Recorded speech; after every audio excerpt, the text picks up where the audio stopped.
Woo! My name is Damilola Kotieri, and I am with the only and one and only Dr. Njakiri Damages. And then I want to show my support to Omoyele's show and the Nigerian people and myself, because I'm a Nigerian.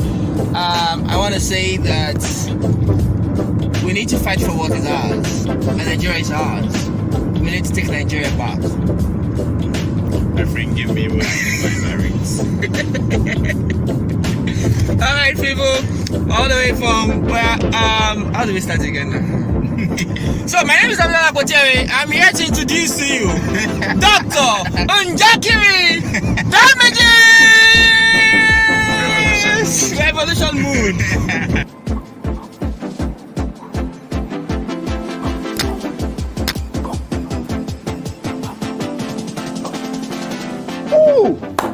Oh, Jamaica, boom, boom, oh, Jamaica, boom, boom, oh, Jamaica, my only country, oh, yeah.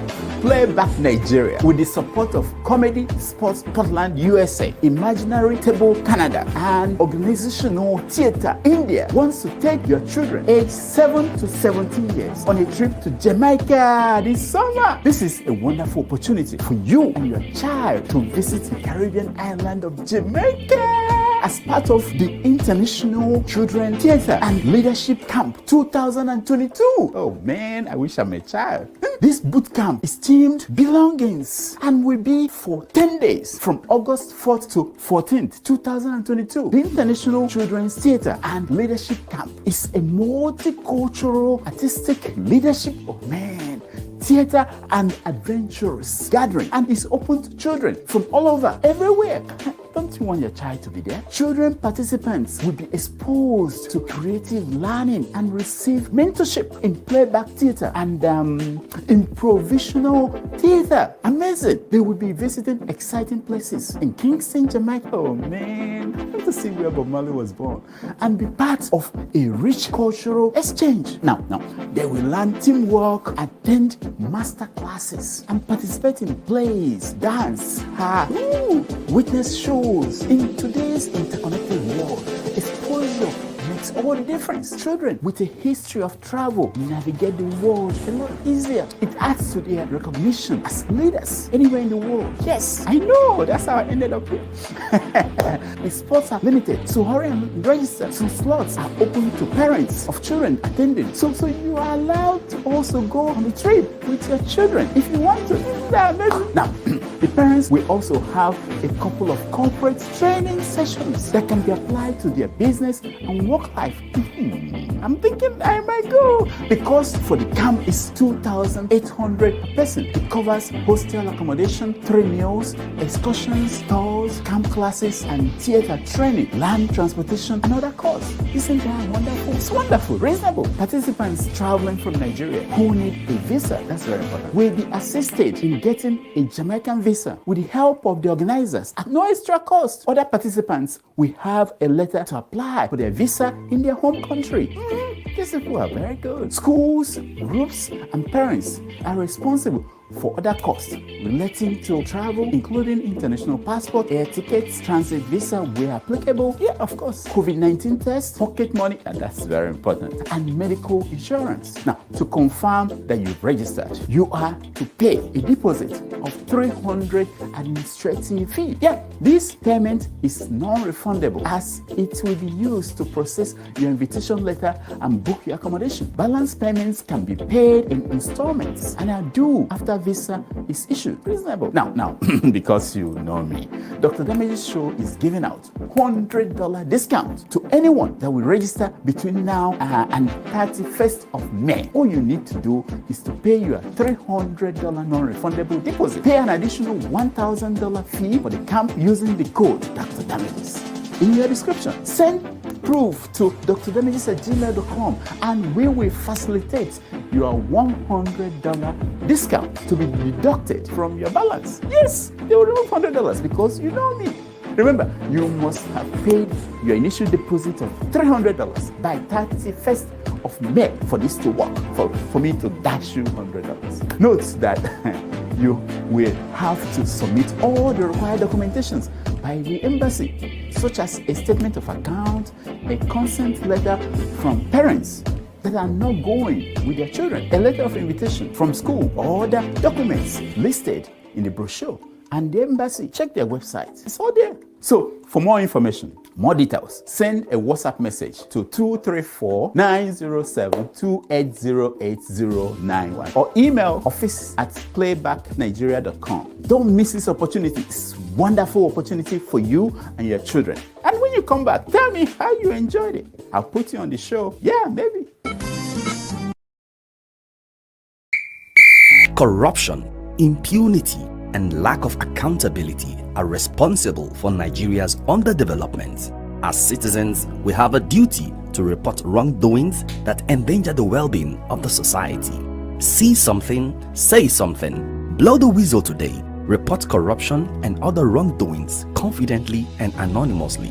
Send tips to AfricMail on tips@corruptionanonymous.org or call 0811 877 1666 or the Presidential Initiative on Continuous Audit (PICA) on 0909 806 7946. Tips can also be submitted to the following anti-corruption agencies: EFCC, ICPC, Code of Conduct Bureau, or the Nigeria Police. This message is from the African Center for Media and Information Literacy, AfricMail, with support of MacArthur Foundation.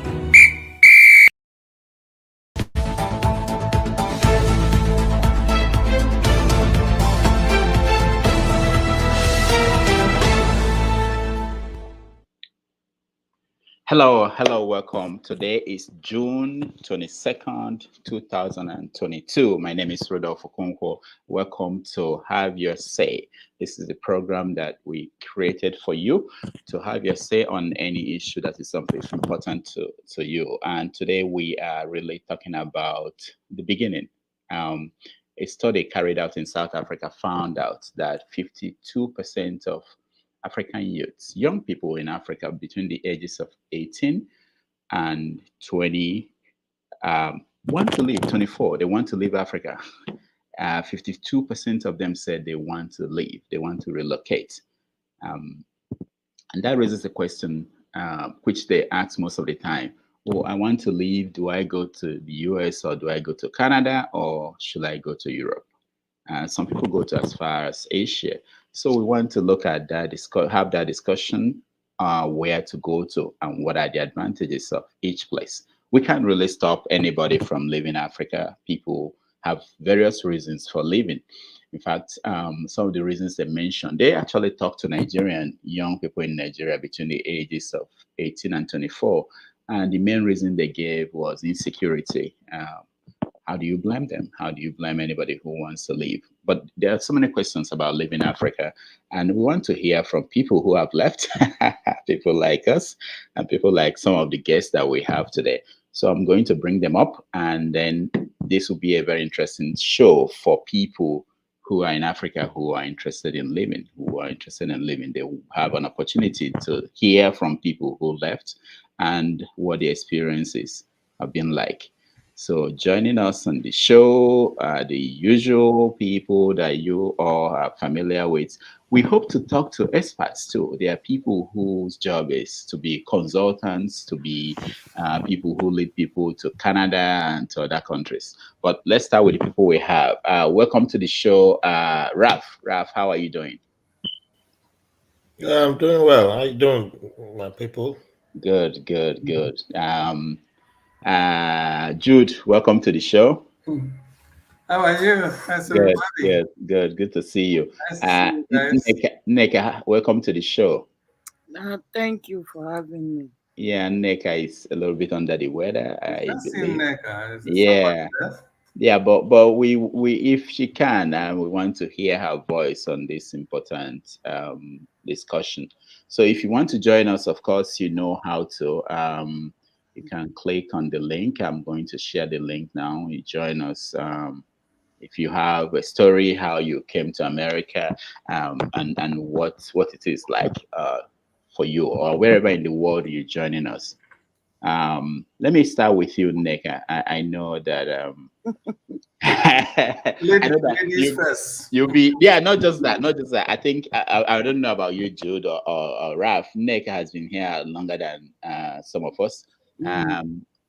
So, Nika, what do you think about where to relocate? We are not talking about the reasons why people want to leave. Every reason is credible as far as I'm concerned. But my concern is always about, do you know where you are going to and what to expect when you get there? But tell us what you can share with us, Nika. Well, if you're asking me my opinion, I want to relocate back to Nigeria. Oh, you. Okay, you want to go back to Nigeria? Yeah, because I have to be straight, and I thought I was the only one. I have to be straightforward. To be honest with you, me coming to America was by accident. And if my return ticket was not taken away, it was not used. if it wasn't taken away from me, I would have gone back immediately that I landed in Wow. Yes. Wow.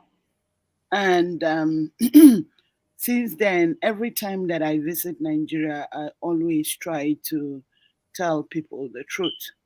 Okay, I appreciate coming. And now that I have gotten to the level that I am in United States, I am totally grateful for what I have achieved.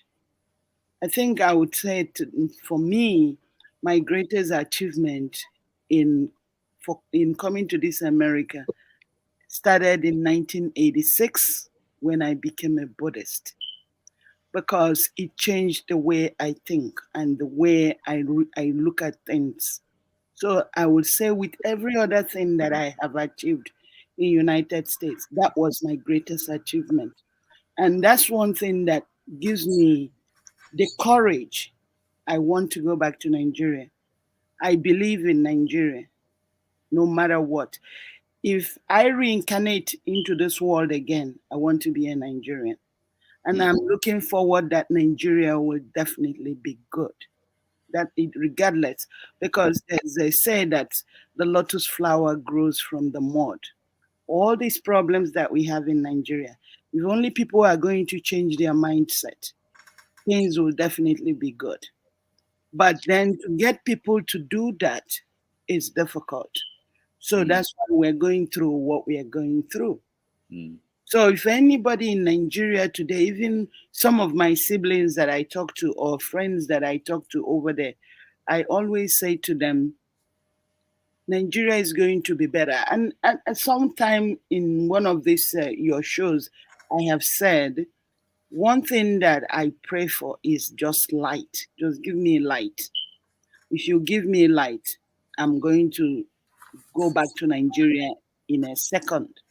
And I will definitely do something, and I will do whatever it is that I want to do. I'm going to do it well. Thank you, Nneka.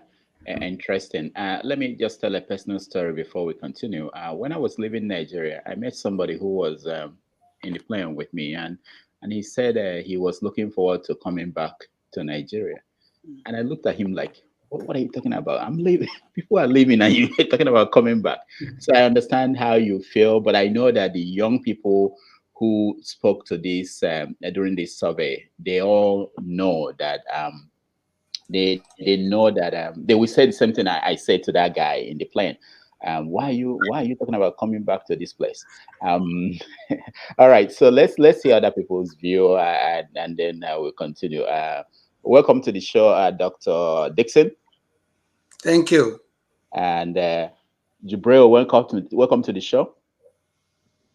Thank you, Dr. Damages. So I know where most people are. Dixon, you are in Liverpool, I believe. Jibril, where are you joining us from? I'm joining from Ontario, Canada. Ontario, Canada. Yes, Canada is one of the top places that people want to go to now. So I'll come to you. You are the only Canadian here representing us. And then, of course, Dr. Dixon, you are in Liverpool. Okay, let me come to you, Ralph. Ralph, what do you say to people who are interested in leaving Africa? Because it's all over Africa. 52% of young people all over Africa, they want to leave. What do you say to them, and where do you tell them they should go to? Should they go to Canada, America, or Europe? Excuse me. Well, I'm a believer in humans have the right to immigrate, and you shouldn't be just because a bunch of people say Africans should be bound to their village and whatever. I believe it's inferiority complex to make us talk like that. If human beings have been immigrating before colonialism existed, before slavery and all this stuff. Even your Bible and all the rest had immigration in it. But we all pretend like that is new language. Human beings have been without migration. We wouldn't have different types of people, as in ethnicities. We wouldn't have white, black, and all the rest, because science has proven that humanity started in Africa, and then people started migrating to other places that became continents. So we'll be migrating from day one. So if you want to live, you have the right to live. I mean, the richest, some of the wealthiest countries, you have people migrating from Japan, Norway. I've met them in America. So why is it Africans that will become it now becomes an issue when an African wants to migrate? If that's not part of the racism or inferiority complex, that's what I say. But where to? That's the question. I think everybody wants to come to America, obviously. But like I was talking to my niece 2 days ago, and she finally caught the bug. She just turned 30, and she wants to leave Nigeria after being patriotic for a few years. And I said, well, why do you want to leave?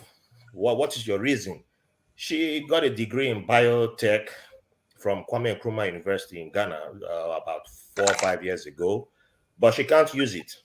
She is now working for the civil service in Yenagoa, but she can't get a job in a lab where she wants to do research in agriculture. So she needs to go for a PhD and work in a university where they will allow her practice what she wants to do. From her research, most universities in America or the UK will allow her to do that. So that's where she wants to go to. Most people don't have that same excuse. They don't have that same reasoning. And I've pointed people to places in the Middle East. I met Nigerians in the Middle East. I met people working for Ministry of Transportation. I met Nigerians working there. But other Nigerians don't know about that, because you say, oh, it's Middle Eastern country, it's Sharia law. But if you don't know the country, you don't know until you come there. So there are multiple places, but you just have to have your right reason. You have to know where you want to go and why you want to go there, or you go and explore and see what's out there for you.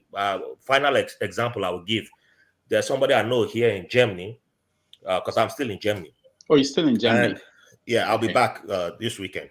Okay. And he was doing Yahoo in Lagos. He was going to Yaba Tech, and he stumbled on a program that had scholarships to Germany. Look at the way you said it. Wait. Look at the way you said it very smoothly. He was doing Yahoo, like he's, studying medicine. My brother, anyway, a lot of people do. We know that one. You did not blink. It's like, go ahead. Why will I blink? The largest number of Yahoo people in America, in Yahoo people in the world, are still from Eastern Europe. So I don't know. Nigerians be freaking out. Who they call? Not be me. It's not me they're calling. So this boy found out that there was a scholarship program in Germany. Applied for it, and that's how he left his Yahoo life. He's now in Stuttgart with a degree in computer sciences, is a professional in Germany, speaks German. Like, you won't even know that this guy was doing something. But that's how he left Nigeria, and he found a new career, left Yaba Tech that he was attending, and found something new. And so I tell people, it's up to you. Don't go by what everybody is saying. Find your path, find your passion, and follow it. All right. Thank you. Jude, advice. Make it, if you can make it 1 minute. Sorry, I have to add, because I discovered that Ralph, I forgot to tell Ralph. Not that it matters these days, it doesn't matter. You tell people, they do, Go ahead, Jude. Well, I think advice on where people should travel to, or right now, I mean, I know, like Ralph has rightly said, a lot more people want to come to the United States. But right now, I think the process of coming to the United States is so cumbersome and very much difficult. Recently, um, I called immigration here, immigration lawyer here to find out about someone. I was, trying to see if the person is going to come, and they told me that to even get an appointment now in Nigeria, for instance, that it could take up to 2 years, because it has already been booked, and I was like, if only to get booked for an appointment will take that number of years, then when is the person going to come? So that is just, for me, it's just, horrible. Um, I think Canada, I will advise people, encourage people to, I mean, Canada is much easier now to go to, especially if you have studied and you have some professional um, certification. I think there are a list of professions that if you happens to be one of those, I think it will be easier for you to, and you meet with the requirement.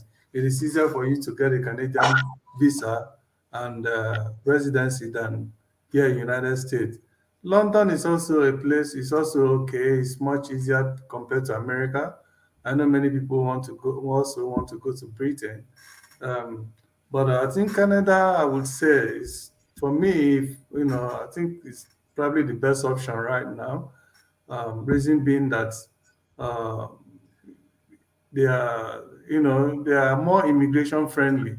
And then again, for an individual who wants to start up a family, I think so far Canada kind of present the best country right now that are family friendly, in terms of having children and being able to take care of your children with government support in terms, for instance, if you're working. Dr. Dominic, if I'm not correct, you can put me right because you are there. No, If you he's not. He's not there. He's not in Canada. oh, who is in Canada? I think there's one No, Canadian. Jibril is in Canada. We get Oh, to that. We get. Yeah, we get and to. Yeah, yeah. Just and yeah. So these are the things. If you have kids, and you're working, you have, I think, up to a year as a mother to have maternity leave and still be paid a good percentage of your salary. And for a man also, I think the same thing, but I think it was 6 months if I'm not mistaken. But totally quite unlike here in America, where if you give birth today, I'm sure 2, 3 weeks you are running back to work because they don't have a policy to support, you as a mother to have enough time to at least take care of your newborn child. It's all about money here. The capitalism here is just horrible. You okay. know, Okay, Jude. Let's leave some for Paul so that Paul will tell us. He's in Arizona. Paul, welcome to the show. Thank you, and good afternoon. Yeah. So we are trying to Well, talk to young people who are interested in living in Africa. What do you say to them? well, first of all, doctor, I think it's a two-way thing, and it's hard for us to convince people coming behind us because we also think like these people when we initially were planning to come, and Mhm. first thing first in Nigeria, when you have money, the first profit that comes with money is to use it to intimidate others. You understand? So So we've did seen you people. come to America to intimidate people? Was that No, why? we've been intimidated. So we just have this mindset that when we go to Oh, the okay. West, we'll make money. So that is the first mindset. So we come into this place out of ignorance, good percentage, but not everybody. Mm. And then when we get here, then the reality catches up with us. And it also varies how you come. Some of us come maybe by school, some of us come do professional work, some of us just come, just hit the street. And so I think we have our different experience. But for me, what I would say, working in the airline in Nigeria, Nigerian has always been like that, like one big airline, then the rest is so small. So whenever you hear this thing of retrenchment and the likes, you get scared. And some of us have this opportunity of traveling to do some of these courses. So we have visa here and there. Also use it to also intimidate like the junior staff, the cleaners working in the airline, oh, Oga just come back. So when you hear retrenchment is coming, that is how I also think in my own time. Then Andrew had to check out, you know. So after checking out, find myself in the West. It was not easy. We'll But get to I that. was, We get to what they we encounter when they actually leave. yeah, The first thing is should they leave and where should they go? So that's the first uh, subject. I don't want to hide myself. Just like I said last week or thereabout, I am spending a lot of money to send my younger brother to go to UK to go do his masters, not for education, simply for migration. That's exactly what I told him. You are going there for migration. So don't go tell me you want to go read this. I have to look for the most cheapest of the cheapest course ever because it's going for migration. So I know for sure, all in the name of he's going to have his papers, everything, skill set for him. So I think relocation is everywhere. We see GE, we see Chevron, ExxonMobil. These are American businesses. They come there, some of them they work. After that time, they go back. Some of them will come back again and become some type of contractors. They stay back in Nigeria. I've seen so many working in the airline in Nigeria. So relocation is everywhere when you have something to offer. I 100% keep encouraging everybody. And let me deviate a little bit. If you have something to offer after acquiring all this knowledge, wealth of experience, or you are the business type, you want to go back, you're more than welcome to do that. But to relocate from anywhere, it is more than welcome. All right. Thank you. Who is next? I don't see the order of my okay, Ovie, I think you're next. Go ahead. You said, what's the question again, please? Why? So young people in Africa, 52% of them, they want to leave. I mean, people ages 18 to 24, they want to leave Africa. In Nigeria, the percentage is 92% of young people in Nigeria. Nigerian youth. Yeah, but in Africa in general, 52%, but in Nigeria, 92%, they want to leave. So where should they go to? Canada, US, or Europe?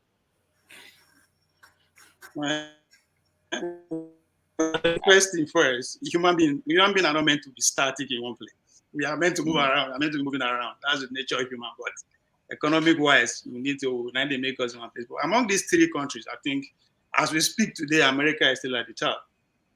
America is still the best place to go. But as time goes on, maybe 10, 20 years from now, and now depends on what you are living in Nigeria for. If you are,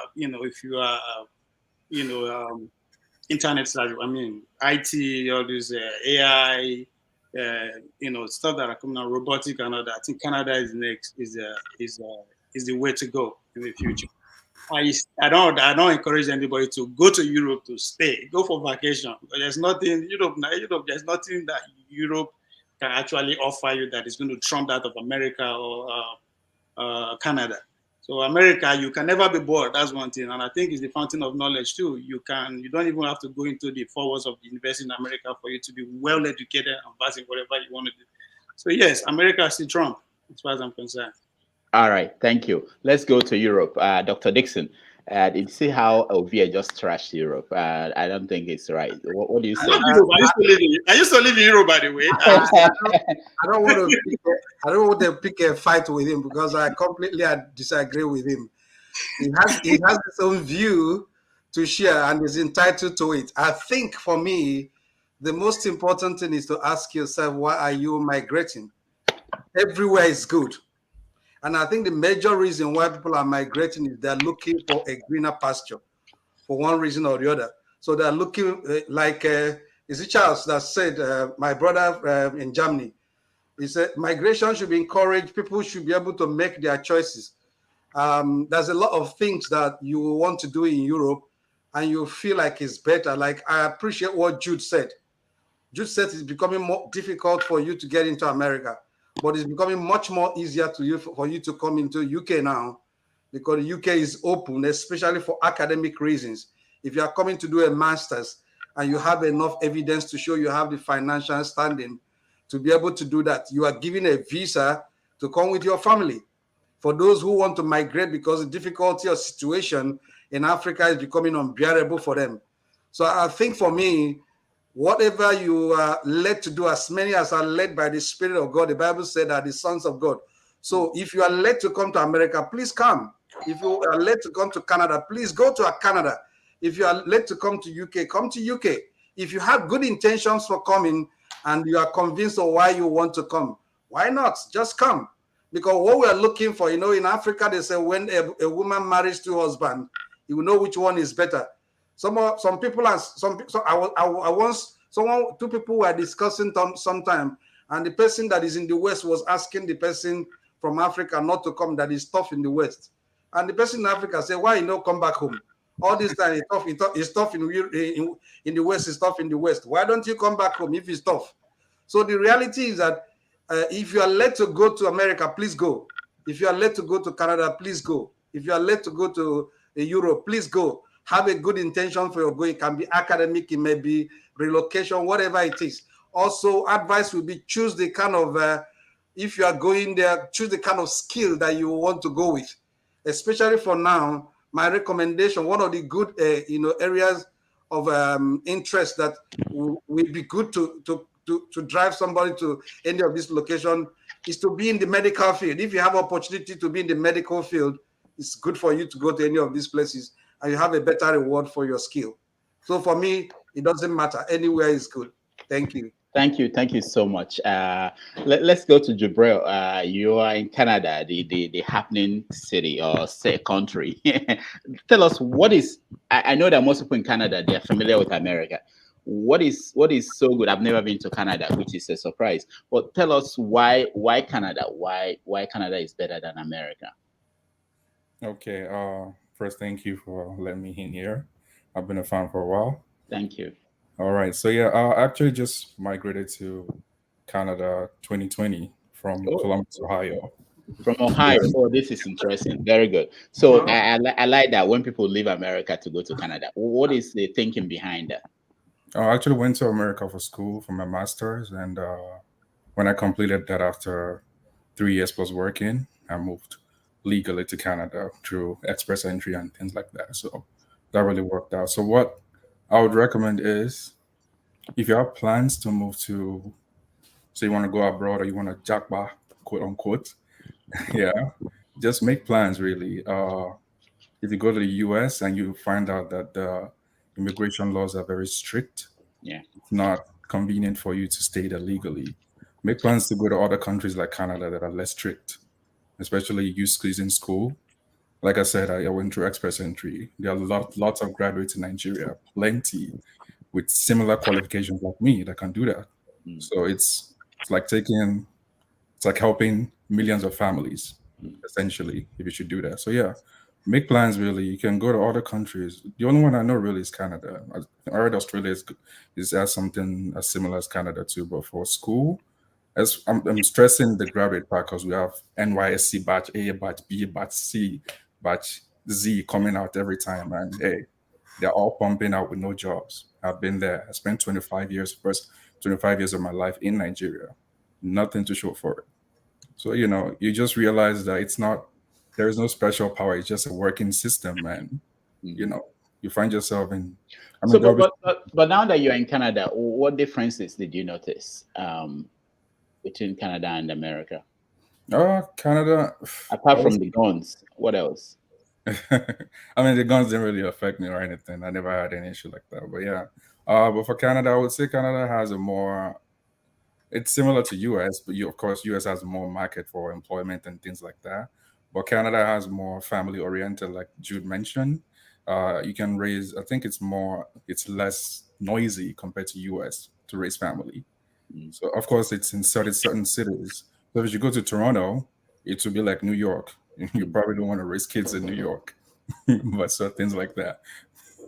But yeah, Canada have all the regions that are more quiet, more homely, and everything's like that. And health system I think it's better than US, being that it's free to a certain level, and things like that. So yeah, but in terms of employment, making money, yeah, I would recommend you stay in the US or think about going back to the US if you want to make real money in fields like IT and things like that.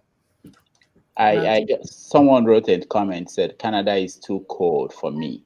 Did you find Canada too cold? Where are you in Canada? What part of Canada? I'm in Ontario. It gets Ontario. Okay. Yeah. It is colder than Columbus, much colder. Snow gets higher and everything's like that. Yeah. Yeah. All right. Dominic, Dr. Dominic, welcome to the show. Did Mr. Lucky come before me? I don't want you skipping anyone who came before me. No, I think he came. He was the last to join us. We came afterwards. All right. Okay. Yeah. Sorry, So, can you reiterate your question again? I want to make sure I'm not talking. well, young people are trying to find out where they are going to relocate. From people like you who left Onisha and moved to America. That's a tough one. A lot of my experience with immigration, talking to people back home with immigration, are my colleagues who are physicians who want to come to the US. It's a whole different process. But those are mostly the people that I talk to. They have to do their certification exams while they're in Nigeria. Obviously, they have to come over here and do some kind of observatorship, because to be able to get into the medical field here, you have to have had experience treating patients in the US, right? And it's not easy to get observatorship. So most of my friends, they end up coming here and sign up for something that's going to keep them legal. So some may come in here for a master's degree or PhD, and that allows them that time to volunteer at a hospital and get some observatorship. Obviously, get reference letters from physicians who are here. So it's a whole different process. In terms of in general, I would say, people kind of have to think through what they want to achieve in life, right? So if you have a professional degree, Canada is the best way to go. I remember for the last 20 years, Canada has been looking for health professionals. It used to be heavily based on nurses and doctors. One of my in-laws, married to my cousin, he came here maybe like 20 years ago, and now he's a psychiatrist practicing in Canada. He's making good money, right? I think my parents actually saw the application and they told him about it. He applied, did the exams, did pretty well, moved to Canada. Canada is pretty easy in terms of that, and they keep doing the same thing. So if you're a healthcare professional and you're looking for somewhere that you can easily get into, Canada's the place to look at. In terms of funding, they're very family friendly. I'm in the US, but I'm always going to tell you Canada first, right? Another friend of mine, remember she got married like 2-3 years ago, immigrated to Canada. She's in Quebec, so they speak French. They were paying her, we were paying her a stipend, giving her some money to feed her family while she was studying French for a couple of months. They helped her get a job. So Canada is pretty helpful, because at the end of the day, don't be deceived by how large Canada is. Canada actually doesn't have that large of a population compared to the US. And so a lot of times they end up having shortage of physicians or nurses, and they end up having to make up for that by having immigrants come in. And they have that sense of awareness that health professionals that are trained in Africa are not done, because they had experiences of physicians and nurses who are doing pretty well. And so they don't have that sort of discrimination that you have in the US when it comes to foreigners. Canada is very, very friendly. So in the medical field, definitely come to Canada. If you are looking to find a way to get into the system in places that are tough like the US, I usually suggest the academic way. Some people will come here and marry some, Oyibo or Black American or someone who's here and do that route. That route is not as easy as people may think it is. I have a friend of mine who married. He married someone here, and the girl kept every few months she would ask for an iPhone, and he just kept working, double shifts. Whatever money he would make, the girl would tell him, "Buy me this, buy me that." Because at the end of the day, you have to agree on a contract, right? You pay the girl, you support her financially. So she was pretty much mooching off of this guy, right? And so every money that he was making, he was spending on her. But finally, he was able to get the immigration papers, but it was a long process, because the girl drew out the process because she knew that she can exploit this guy, right? So don't think that coming here and marrying any person here, the person would be JJC. She or him wouldn't know what's going on. They will exploit you. So there's a lot of ways to think about it. So marrying someone who's here, I usually don't encourage that, because the person can decide, you know what, I don't like you anymore, or I don't think it's as helpful. And if they don't help you in terms of immigration, you don't have to stay here illegally, or if you stay beyond that, you get deported. So that is not even guaranteed, right? Some people decide they get married here and they actually end up falling in love with the person. So they actually decide to form a family. That one is even much better, versus you're paying someone to pretend that they're married to you. Academic wise, you either do a PhD or master's. If you're trying to come here to study for a while and get a job so you can get into the system, PhD is the best route to go, because when you're doing a PhD, the government funds you, the institution funds you. You don't have to spend any money here. You get a research mentor or supervisor that is interested in applying for you to get funded. You come to the US, you do your PhD. One good thing about PhD is there is no timeline. You can do your PhD in 4 years. You can do it in 7 years. So the longer you stay, the more prospects of you getting green card, right? And if you do very well and you get a company or the institution wants to hire you, they can apply for your immigration status to be changed. But obviously, PhD is not easy. So most people don't end up the PhD route. They decide to go the master's route. Now, if you do master's, you have to pay for yourself, right? So there's a lot of permutations in terms of how to come here. Do you want to come here and go to school, or do you want to come here and marry someone? It's not a very easy process. For the purposes of disclosure, I am a citizen because I got family member filed for my family, some of my family members. So I didn't have to think of all those things, but I understand that there are people who come here through difficult means. I would say I had a little bit easier because very easy. So I wouldn't pretend that 1 minute, you are taking 1 hour. Yeah. That's Dominic. You want to summarize the whole topic? Well, Rudolph is supposed to be the timekeeper, right? He didn't stop. Okay, all right. But you're doing a very good job summarizing the whole discussion. But let's be specific. We'll get to the details. Mr. Lucky, thank you so much for joining us. Yeah, good evening, everybody. Yeah, please, can you share where you're joining us from? Yeah, from Dakar, Senegal. I'm Senegal. in Nigeria, I live in Dakar, Senegal. Very good, very good. Yeah, because people forgot about Dakar on the list of countries they want to go to. So what took you to Dakar, Senegal? Just about traveling. But that one for a long time. That one is already a old story by this time. How long have you been there?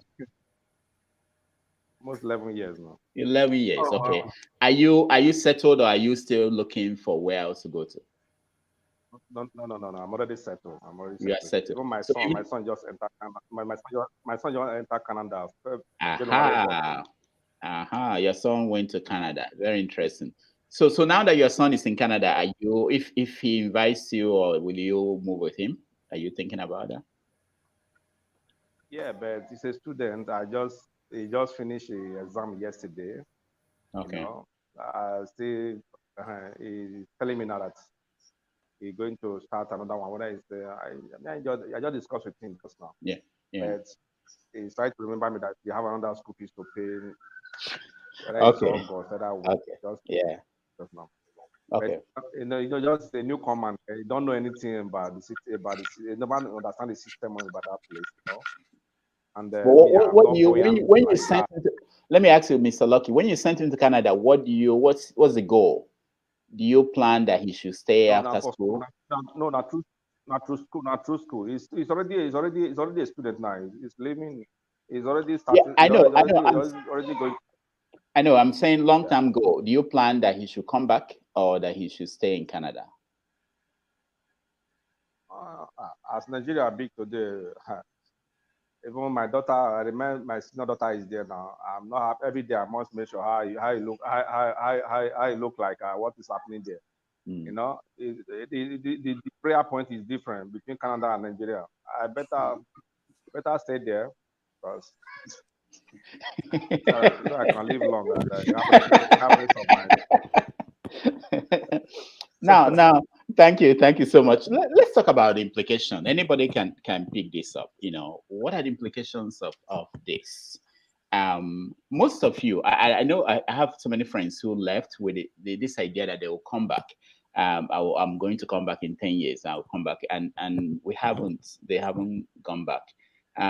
Raf, when you were leaving, were you thinking that would be it? To be honest, I did not have any plans of coming back. Or I did not, have any, I didn't know if I would return. So I just left it blank. Yeah. Okay. Is there anybody here who planned to go back when they were leaving? Paul. Okay, Paul. Yeah, I always plan to go back, and beside that, I have 9 more years for me to go back. Oh, yeah. How long was your initial plan?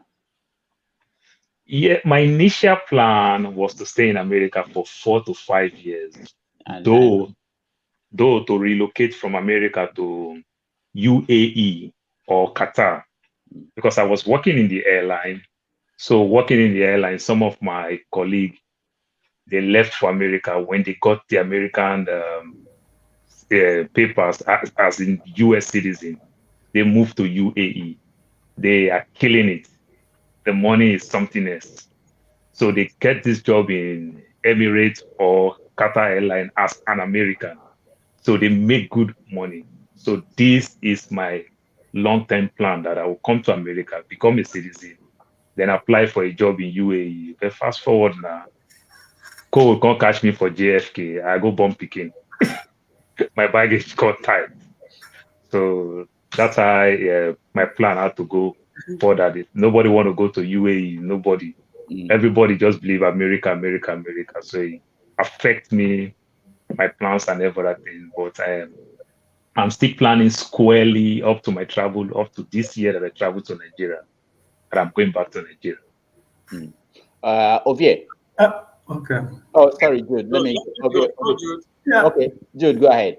Yeah. Personally, I honestly, when I was living in Nigeria, I would say I'm one of the few that actually didn't leave Nigeria for the sole reason of going for a greener pasture, because I was, by the grace of God, I was doing well when I was in Nigeria. I had a business and I had people working for me, and my business was going on fine. But there are so many other things that is beyond money.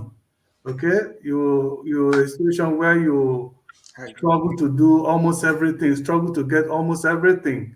You want to run your business, you are thinking of how to get a fuel to power your business.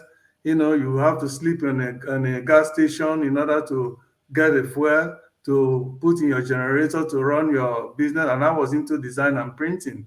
So there are so many things, and I've had encounter with armed robber that I almost lost my life, while going to church, somewhere at around Ojueleba, and some people were killed in that process. It was only God that saved me, and my car was shattered, and so there are so many things that I say, why? I think it's high time to leave this environment, So, and that is why, like I always say, once Nigeria, or once we have our own country and everything is fine, I will go back the next day, So who are the we? Hold on, Jude, who are the we? You have to. I say once, a lot of people for instance, watching. personally, once we have our Biafra, and I will go back. I wanted you to mention it. You should be proud of it to mention. Oh yeah, once we have our Biafra today, honestly, Okay. I would like to go back and help to develop it and help to do things, because the kind of things I am going through here, especially as a Nigerian man in the kind of profession that I am, sometimes I go to work every day with pain, because you don't know what to expect, because my accent, some people everywhere I go, people feel intimidated. I don't even know why. And you go to work every day, you're working in pain. Everybody, it's like all those kind of discrimination and pain. I'm sure if I'm in Nigeria having my own business, I'm not going to go through all those. That's if I'm in Biafra land having my own business, I'm not going to go through all those. Okay, but shouldn't you be creating the Biafra land then? It's going to come by the grace of God.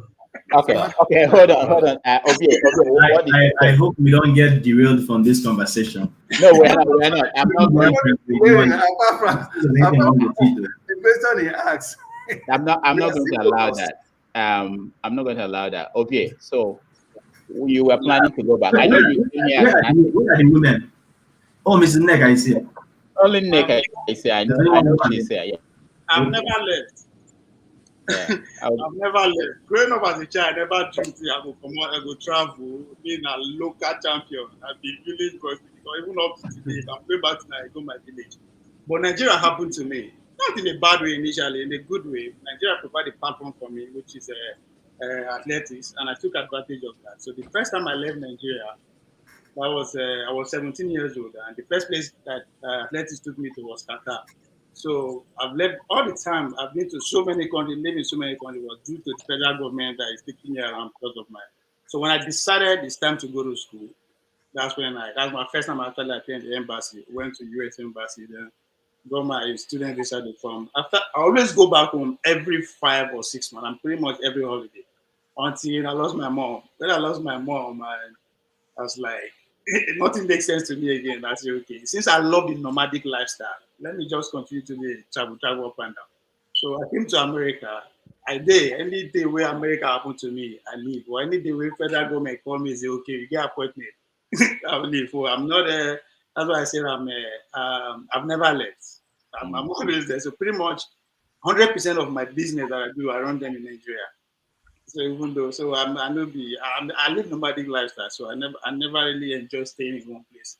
About at the time I was in school, I think for the past 15 years, I've never lived in one place for maybe more than 6 months or 7 months. So I like to travel. I like to, yeah. So I never left. I'm still in Nigeria as far as I'm concerned. Okay, so let's go to Neka. It's one thing to leave Africa, anywhere in Africa, and go to the West. It's another thing to achieve that goal. There's this poem that says, between the ideas and the reality falls a shadow. There's always that shadow that you don't think about when you leave.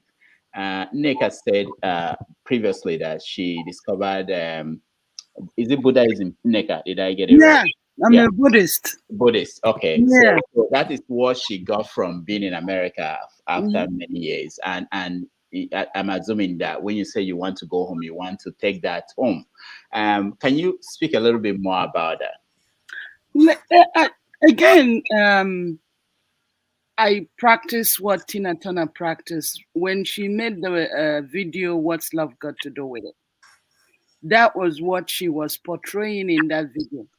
And if so many of you that listened to Larry King, when Larry King had his show with the CNN, every time that Tina Turner comes on that show, at the end of each interview, Larry King will always ask her, can you please chant Namyo Horengekyo for me? And she will do that. So again, given the way that I process things before 1986 that I started chanting, I will not even dream of going to Nigeria. I will not even claim that I'm a Nigerian anymore. But when I then, again, I keep talking about this mindset. If we change the way we all think, and I'm not saying there's anything wrong with traveling or relocating. That's not what I'm saying. But if all these young people, okay, one, they don't have plans, you have to have a plan. What are you going to do? And somebody is going to tell them the truth, what will happen here when they get here. Because my two senior brothers that were here before me, they did not tell me the truth. That's why I said when I landed here, I wanted to go back immediately, back to Nigeria. At that time, I didn't have any reason to actually leave. Hold on, Neka. What truth did they not tell you? What was the shock? Well, what they were doing was daddy was sending money for them. They were buying silica. They will snap these Polaroid pictures with their afro, like they're eating chicken every day. That's what they were portraying. And then they would, because daddy was sending them money, they will buy all these houses. And these are the pictures that we were constantly seeing. But when I got, and like they portrayed it like if you walked into America, you just keep on picking dollars. I didn't even believe there was grasses here in America. But when I landed at Houston Airport, I said, what is this? Nobody told me. They were portraying it like, oh, it's something when you come here, everything is hunky dory. But it's not. So all I'm saying is that, and I'm not asking anybody not to come, but you have to tell them the truth. Many of we foreigners that are here, first of all, this racism, you have to make sure that you have the courage to stand up. We talk about these nurses, we talk about the doctors. Mostly the nurses, some of them don't even have the courage to demand the type of salary that they will be paid. They will continue to work on the floor. And then a younger white person that don't even have the qualification that you have will be your manager. So all these things takes courage to know your worth. Back in 1984 that I came here, my first job, the kind of mega jobs that I was doing, even if you pay me $2 that time, I'm very grateful. But for me today, you interview me for a job, I stand to tell you this is what I'm worth. And if you say no, I will tell you, thank you. I will just walk out immediately because now I know who I am.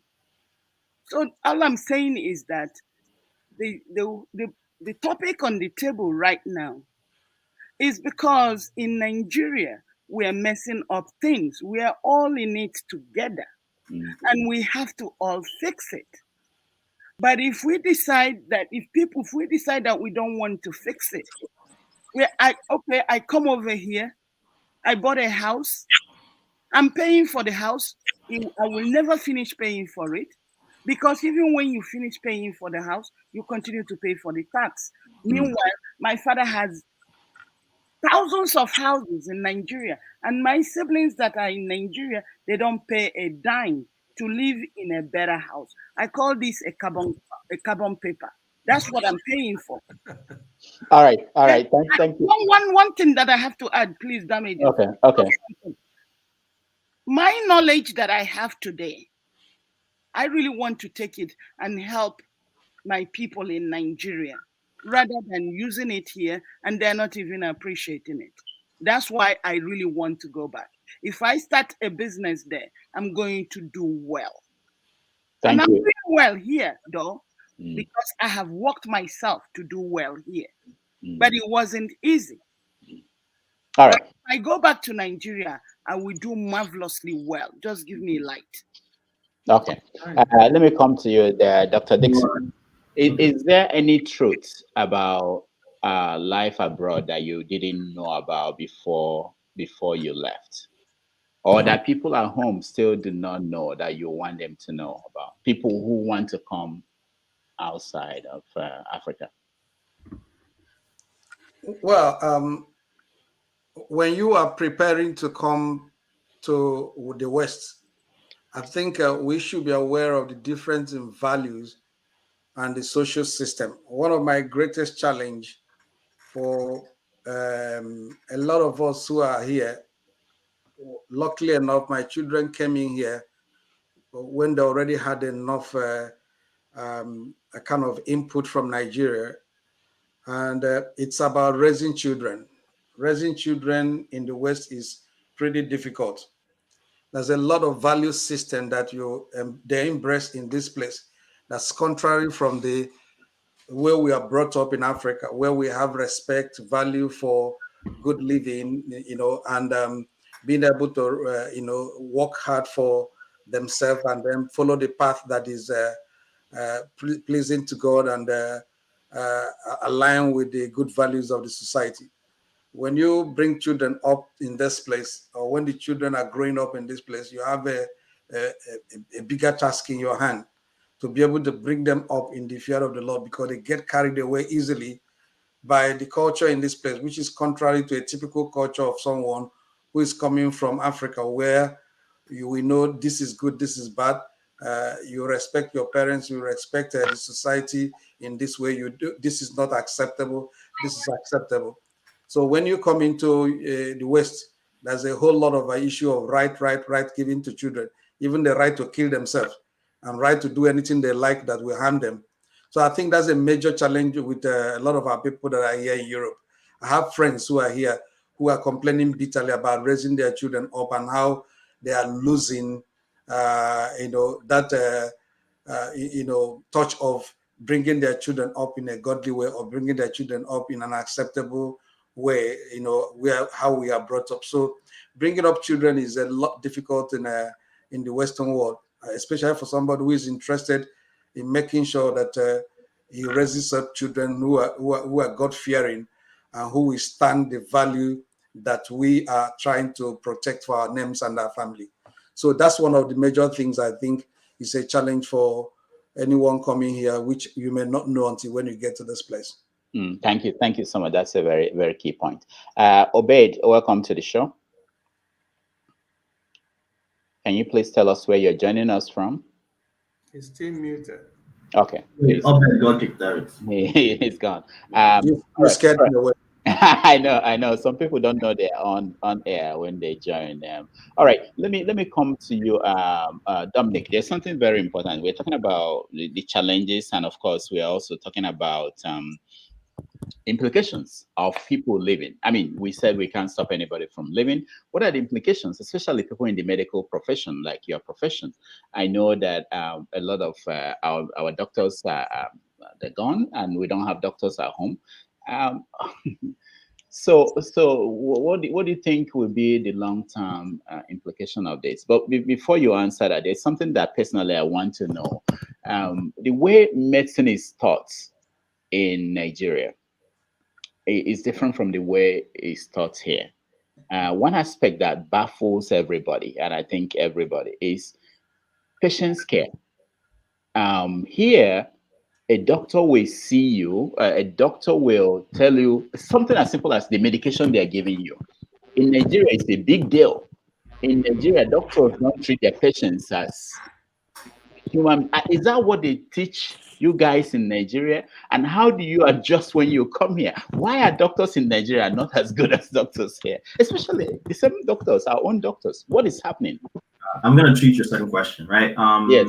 I didn't study medicine back home. I actually was doing combined biochemistry with microbiology in UNN before I left because they were doing strikes. Okay. So when I came here, studied, did my undergraduate work for a couple of years, and then went to med school. So I'm an American trained physician. But I sort of get what you're saying. I think part of it is when we are trained in the US, there's a concept called patient-centered care, which means that whatever you're doing, it's all centered around the patient. So the treatment regimen, the diagnosis, the rehabilitation is all centered along the lines of what does the patient want. It doesn't mean that you are going to shelve your medical knowledge. It just means that you're going to adapt whatever plan that you're going to make around what the patient needs. And so in that case, you want to involve the patient as much as possible through the entire process. To give you an example, I've noticed that patients who are from, Africa or non-Western countries where they are used to physicians telling them what to do, when you start to involve them in their care, they have this, there's always this cultural shock of like, you're the doctor, aren't you supposed to tell them what to do? But if we're treating patients here in the US who have that sense of independence and are used to physicians involving them in their care, they're always open to listening and always willing to give you suggestions and stuff like that. If I'm trying to diagnose hypertension in a patient, and I notice that whenever they come to the clinic and I measure their blood pressure, it's always high. We call it white coat hypertension. It's not really like an actual science, but we call it white coat hypertension. People that for some reason they get high blood pressure in a hospital. I can make a plan with the patient and have them buy a blood pressure cuff and take their blood pressure at home multiple times. And then when they come next time, they tell me the result, right? That's patient-centered care. You're trying to meet the patient where they are, right? You're trying to involve them in their care. But if it's in Nigeria, I don't know if that would even be possible because one, the patient is used to physicians telling them what to do, sometimes by force. And so the patient doesn't even know how to get involved in their care or doesn't even know they have a right to know what medications that they're taking and what needs to be done. They have a right to a second opinion. But these are things that I, as a physician, when I was studying medicine in the US, they tell you, right? So it's all about what the physician wants. You are there to diagnose the patient and tell them, give them a recommendation. But you're also supposed to do what is called help them do what is called informed decision. where you tell them what's going on, you explain as much as you can at a layman's level, and you allow the patient to kind of give you feedback of what they understand and what they think the trajectory should be. Now, if culturally the patient, like I have patients from China and Asian countries, Southeast Asian countries, where they are like, oh, doctor, you're in charge, then you can say, okay, this patient has relegated their care to me. Now I can make certain decisions on their behalf. But at the end of the day, I still am going to involve the patient as much as possible. And we see that for patients that you treat like that, they have better outcome versus someone who always relegates something to you and doesn't take ownership for their own health, right? So I think I've answered the second question. I think your first question was what again? Remind me. I forgot. Oh, the implications of. I was trying to get Blessing. I was worried about Blessing. She's joining from Nigeria, and I wanted to hear from her, but she's gone now. So I was trying to get first dibs when it I was debating whether to call you. You are not your patient. You are taking so much time to do your surgical. But I would say this. I've heard people complain that physicians that come from Africa or other places are very rude. It's just because of how they're trained, right? It's all about being forceful and taking ownership all the time, and they don't know. You have to be respectful and be calm and be what we call culturally sensitive. They're always telling you what to do and bossing you around, and I don't blame them because they trained in Nigeria. If they train here, they knock that stuff out of you, right? Like Okay. One day we'll get one of those people trending. I can tell you something. Yeah, bless Sorry, you. Dr. Dameji. While Labour has a very important question here, it say we claim to raise our kids with moral and all that, but people like Buhari, Tinubu, and who raised them? We'll get to that. I know you want to go into politics. We'll get there. Probably when we do this under 30 minutes, we'll get into politics. Blessing, welcome to the show. Good evening, everybody. Abi, good morning. Good morning. It's 4 minutes after 12 here. I know it's late over there. Yeah, I wanted to hear from you. You are the only person from Africa. Are you trying to leave Nigeria? Do you want to leave Nigeria? Doc, actually, I have started on my Jackpot journey. It's only that that's a story for another day. But I really made every effort to join this discussion because I've had I came in at the right time when you were discussing doctors' attitude towards patients here. I have been a victim. The first time I went to an eye clinic was in 2016. I took myself to Niger Optical. It's a very big eye clinic here in Enugu. I met a Lebanese, I think. The doctor there was a Lebanese. And I recall asking him, doctor, what is wrong with my eyes? I have difficulties looking at the sky, and I have difficulties reading things that are a bit far from me. He said, don't worry, don't worry, don't worry, don't worry. Just sit down, sit down, sit down, sit down, sit down. He poked around, shone a torch in my eye, and then directed me to the next room to go see a consultant. I tried to find out from that one. He is a Nigerian. I said, Doc, what is wrong with my eye? Same thing, no answer. At the end of the day, they wrote out a prescription I was not even allowed to see. They wrote it and passed it on to the pharmacy. The lady at the pharmacy gave me my prescription and told me the price. And surprisingly, the drugs were covered with a sticker. I couldn't even read the names of the drugs. I was like, please, ma, I need to know what drugs you're giving me. You can't give me something and I won't know the name and I will take them. This is my eye we're talking about. He said, you know what the doctor wrote for you? Just take it and go home. I took the drugs. I came home. I was worried, but that incident made me scared about going back to the hospital. But I didn't have any other choice. It was the most recommended of all the eye clinics. I kept going back. I think I went there like 2 or 3 times till last year when I chanced upon an eye clinic in Onisha. And my experience with that doctor has really left me overwhelmed. I stepped into his office, greeted him, doc. He answered me politely, told me to sit down. We began like as if we were chatting. He did some tests, very extensive tests. First time I was doing an eye pressure test. All this while I've been going to eye clinics, I never did an eye pressure test. What they made me do was read some far letters, put my eye through something that was looking like a microscope. I never did an eye pressure test. It was the doctor at Onisha that took his time to explain to me what was wrong with my eye, why I needed the glasses I wore, how beneficial the glasses were to me, the cause of the migraines that I kept having whenever I refused wearing the glasses, and why I needed to come check my eye at least once a year. He was that doctor. This was like 5 years after my first visit to the hospital. So it is something that is so common.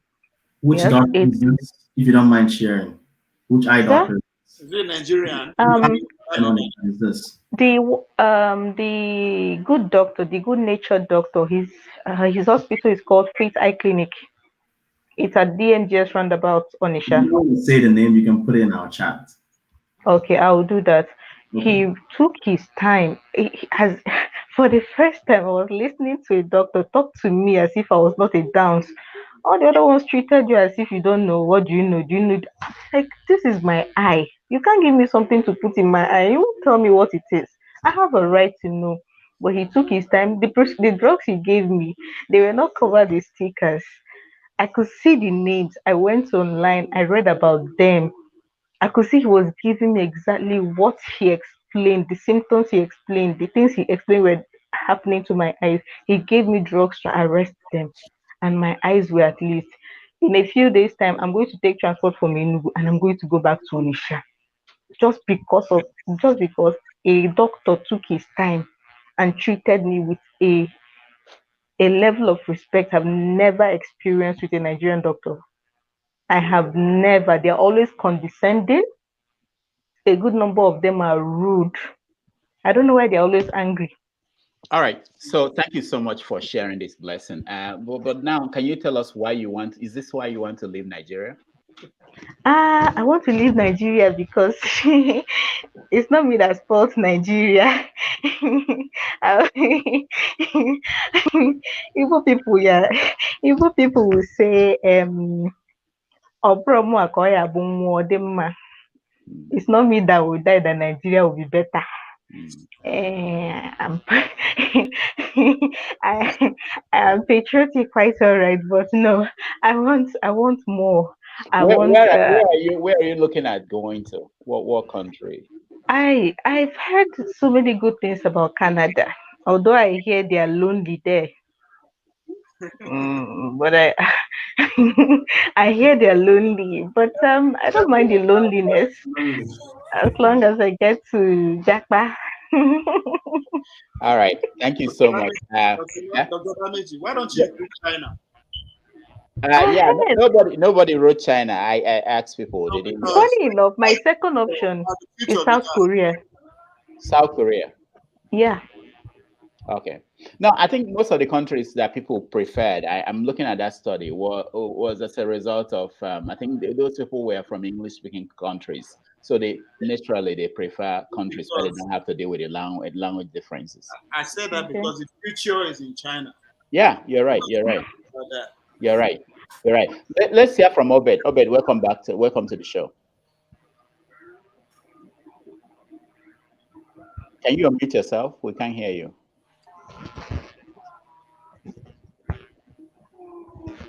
Hello, everybody. Thank you, Doc. Can you hear me now? Yes, we can hear you. So where are you? Where did you join us from?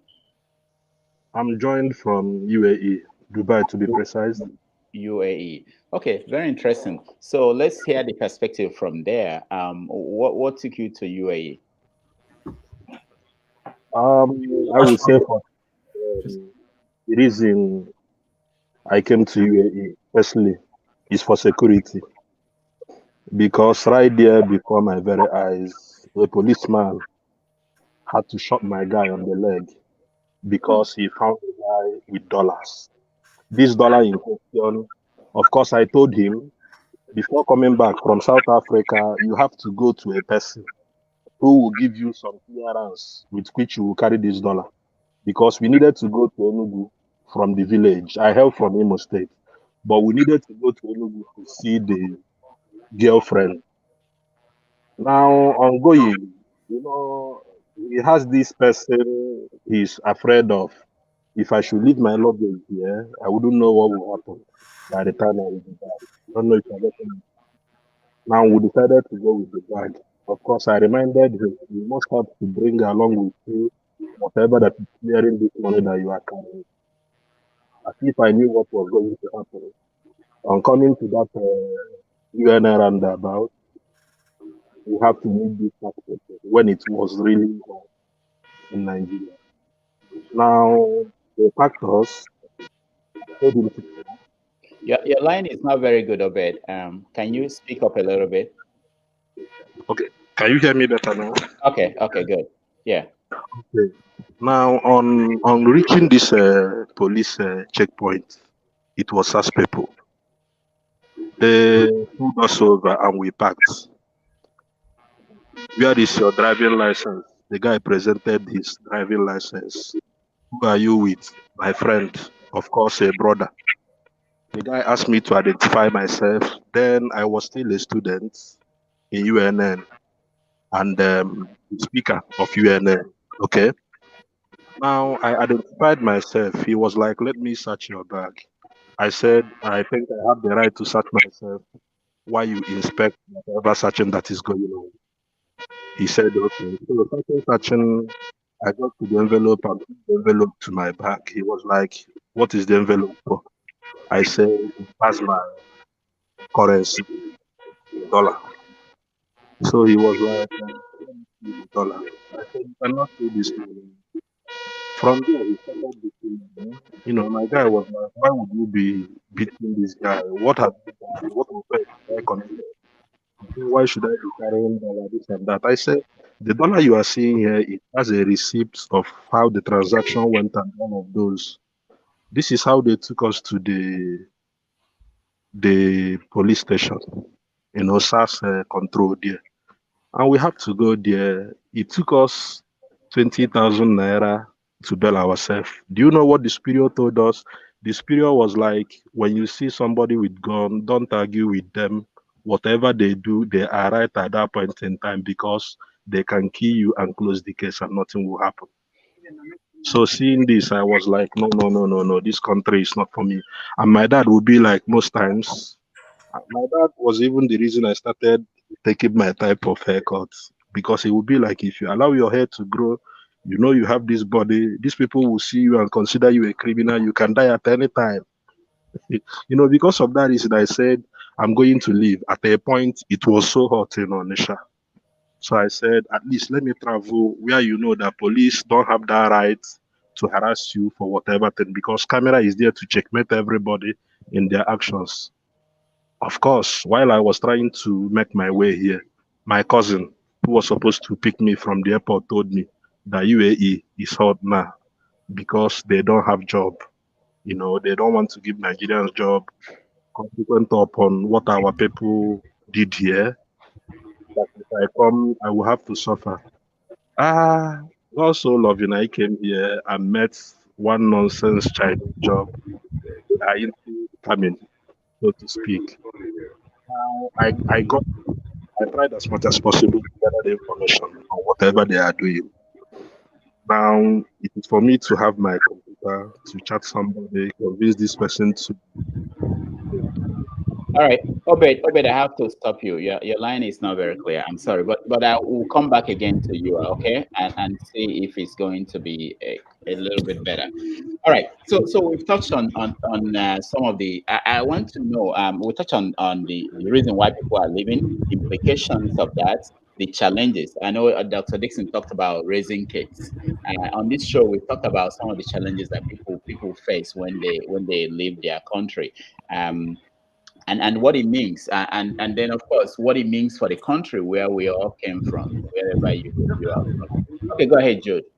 Yeah, one thing I just want to suggest to as many that are those who are trying to leave.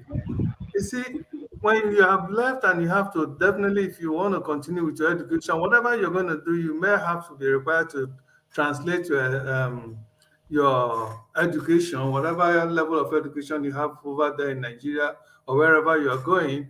you're going to translate it with any of those world education like West and so many and some other uh, other organizations like that. So I suggest to you that you try and get your transcript. There's a way you can prepare your transcript and keep it in hand. I know you can't send it directly, but there's a way you can do it.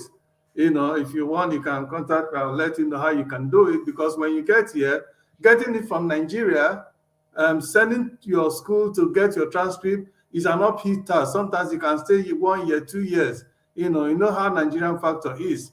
So to avoid you all this stress, if you're trying to come here, you can get your transcript as much as you want, as many copies as you want, still sealed in that envelope, stamp. There's a way you can do it and keep it so that when you come over here and they need it, you can get it posted, sent directly to the agency or school that you want it to be sent to abroad or wherever destination you are going to.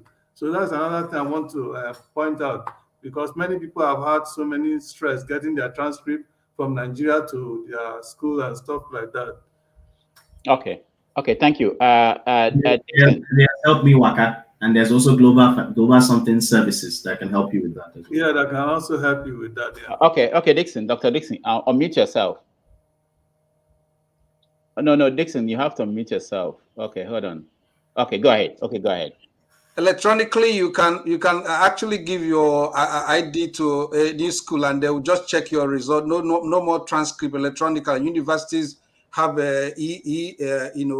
check for all certificate and transcript. They can get it without you sending it to them. Today that's what's obtainable in the universities.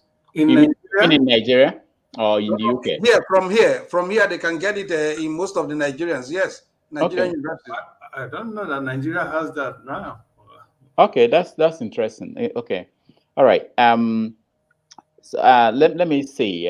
We want to round up now on this topic. I was expecting a consultant from Canada who was going to join us, but I can see that the studio is full. She wanted to talk about practical things that people should do if they wanted to come to Canada. Maybe another day we will get her. That was one of the reasons why I had this subject of conversation. But let's just round up on this because we have a few more minutes. So I want us to touch on political things going on in Nigeria. I know that Raf, I know that you've moved around a lot from United Arab Emirates. You're in Germany now. What is your general feeling about? People say that the Western world was occupied by British people. If you think about America and Australia and all the past, South Africa, and it's from one country. But now there is a sense that Africans, Black people, are moving on their own, not the people that were taken as slaves, moving on their own, and there's resistance. What do you think? What do you feel in general about this resistance having Africans? And we have to mention that it's not all kind of immigration relocation that we encourage, like people who die trying to get to Europe by sea. There are so many horrible things that happen to people when they leave. But Raf, go ahead. 1 minute. Quickly, I grew up in Benin City, so I was exposed to the crossing of Sahara Desert through Spain or Libya or Tunisia pretty early in life, and I know people who use that to cross into Europe. Why do they use Benin? Well, I grew up there now. Actually, they cut my time. But yes, that is not the one we are encouraging. However, it's a misconception to talk about immigration like it's a recent thing with Black people. Even go back as far as German history exists, Black people have been here. The Roman army had Black legions. The first time Julius Caesar visited, came to what is now Britain when he built the Adrian Wall, there were Black soldiers with him. It's in the coins that he left on British soil. When it was dug up later, they had Black faces there. So that's part of immigration. We leave all that out. The Mediterranean Sea, Black Vikings and Black people were mixing up their sex. It's another way of, So people have been migrating right from time. That's the point I'm making. And it's not just a recent thing, which is why you have over 40% of the in UK are black. If you check their DNA, check the BBC documentary, Black and British History, for reference. So I'm saying that because you have a large part of Asia that has a black population or black history that we are not aware of. I don't like the way Nigerians talk, because many Nigerians are not aware of what the world. We only just assume that we know of UK, we know of Canada, we know of America. That's all. I know people who got scholarship to Singapore. I know people who got scholarship to Japan. Watch Black in Japan YouTube channel. You see black people, including some Nigerians, talking about how they got to Japan, how they are working there, how they are schooling there. Go and watch that channel on YouTube. It's not my channel, so I'm not promoting anybody for just for the sake of. I have somebody in Hong Kong. He got there through scholarship. The River State sent him to Singapore, and then from Singapore he moved. So you have the option of moving. I know people who are in Qatar right now through Bahrain. They were working in Bahrain, and then they moved. Some people moved to Singapore, and then from there they came to America. You can move, multiple choices. And then you can go back to Nigeria too. I have somebody like that. He was a big guy in Bahrain, and then he moved back. So wherever you go, whether you come back to Nigeria, you will face challenge. Whether you stay in whichever country, you will face challenge. Pushback is pushback, but I don't know how people expect. Nothing is smooth sailing. You have to adapt. If you stay 20 years in America and you return back to Nigeria, where there's electricity, you will still struggle. It will not be smooth sailing. Final thing I would say is that the conversations like this is proof for me that there's no true Pan-African, because nobody wants to say I'm moving to an African country to go relocate there. Many African countries have electricity. Many African countries have a great environment. But everybody will only want to move back to Nigeria and say it's only Nigeria must go and fix. If you go and fix other African countries too, go and contribute there. Nobody wants to contribute there, because you know why? Everybody's afraid of what you don't know, and that's what kills us. So that's all I would say. Thank you. Wow, that's a nice summation. If there's anyone that has something special to say, let the person indicate. I will call them. Otherwise, I will plug in my book.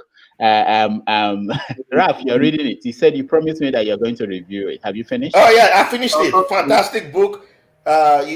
Great book. I recommend. I don't have it here. It's upstairs. Okay. Downstairs right now. All right. Yes, all right. Please read Dr. Damage's book. Everything that we talk about is covered in his book. Please read it. All right. Read it. Anybody has something to say again? Otherwise, we switch over. I'll play one and then we switch over. Okay, Paul. Please. I know. Yeah. Can you hear me? Yeah. So. No, Paul. Doctor, yeah, go ahead. Yeah. I see everybody talk about education. I think our biggest challenge in this part of the world is not only those that come through education, you understand, those that come through the academic part. We also have so many people who just come here to come struggle, you understand, and good percentage of them, if we tell ourselves the truth, they are doing well for themselves. These are the people that start buying cars, picking things from the road, do stuff like that, and they are doing well for themselves. So we can also discuss in that route too. I think it also helps to also enlighten people that people can also come here. I think the opportunity is there for everybody, but the biggest challenge we have, from what Ralph said, is that we the Africans, to some extent, we've not really solidified ourselves very well, like make a statement anywhere we go. That's why it's really, really affecting us. We live in the West. Almost 80 to 90% of our food is coming from some other countries. They don't grow our food here. Our food is coming from some other countries. We don't have anything. Most of our food, they can't plant them. They can't do anything here. Well, Ralph, you agree or you disagree, but we know when we go to African store, we know everything is coming from outside. So these are the things that we don't really make statements. Like you see the Chinese community. When we say Chinese, you say Chinese, Chinatown.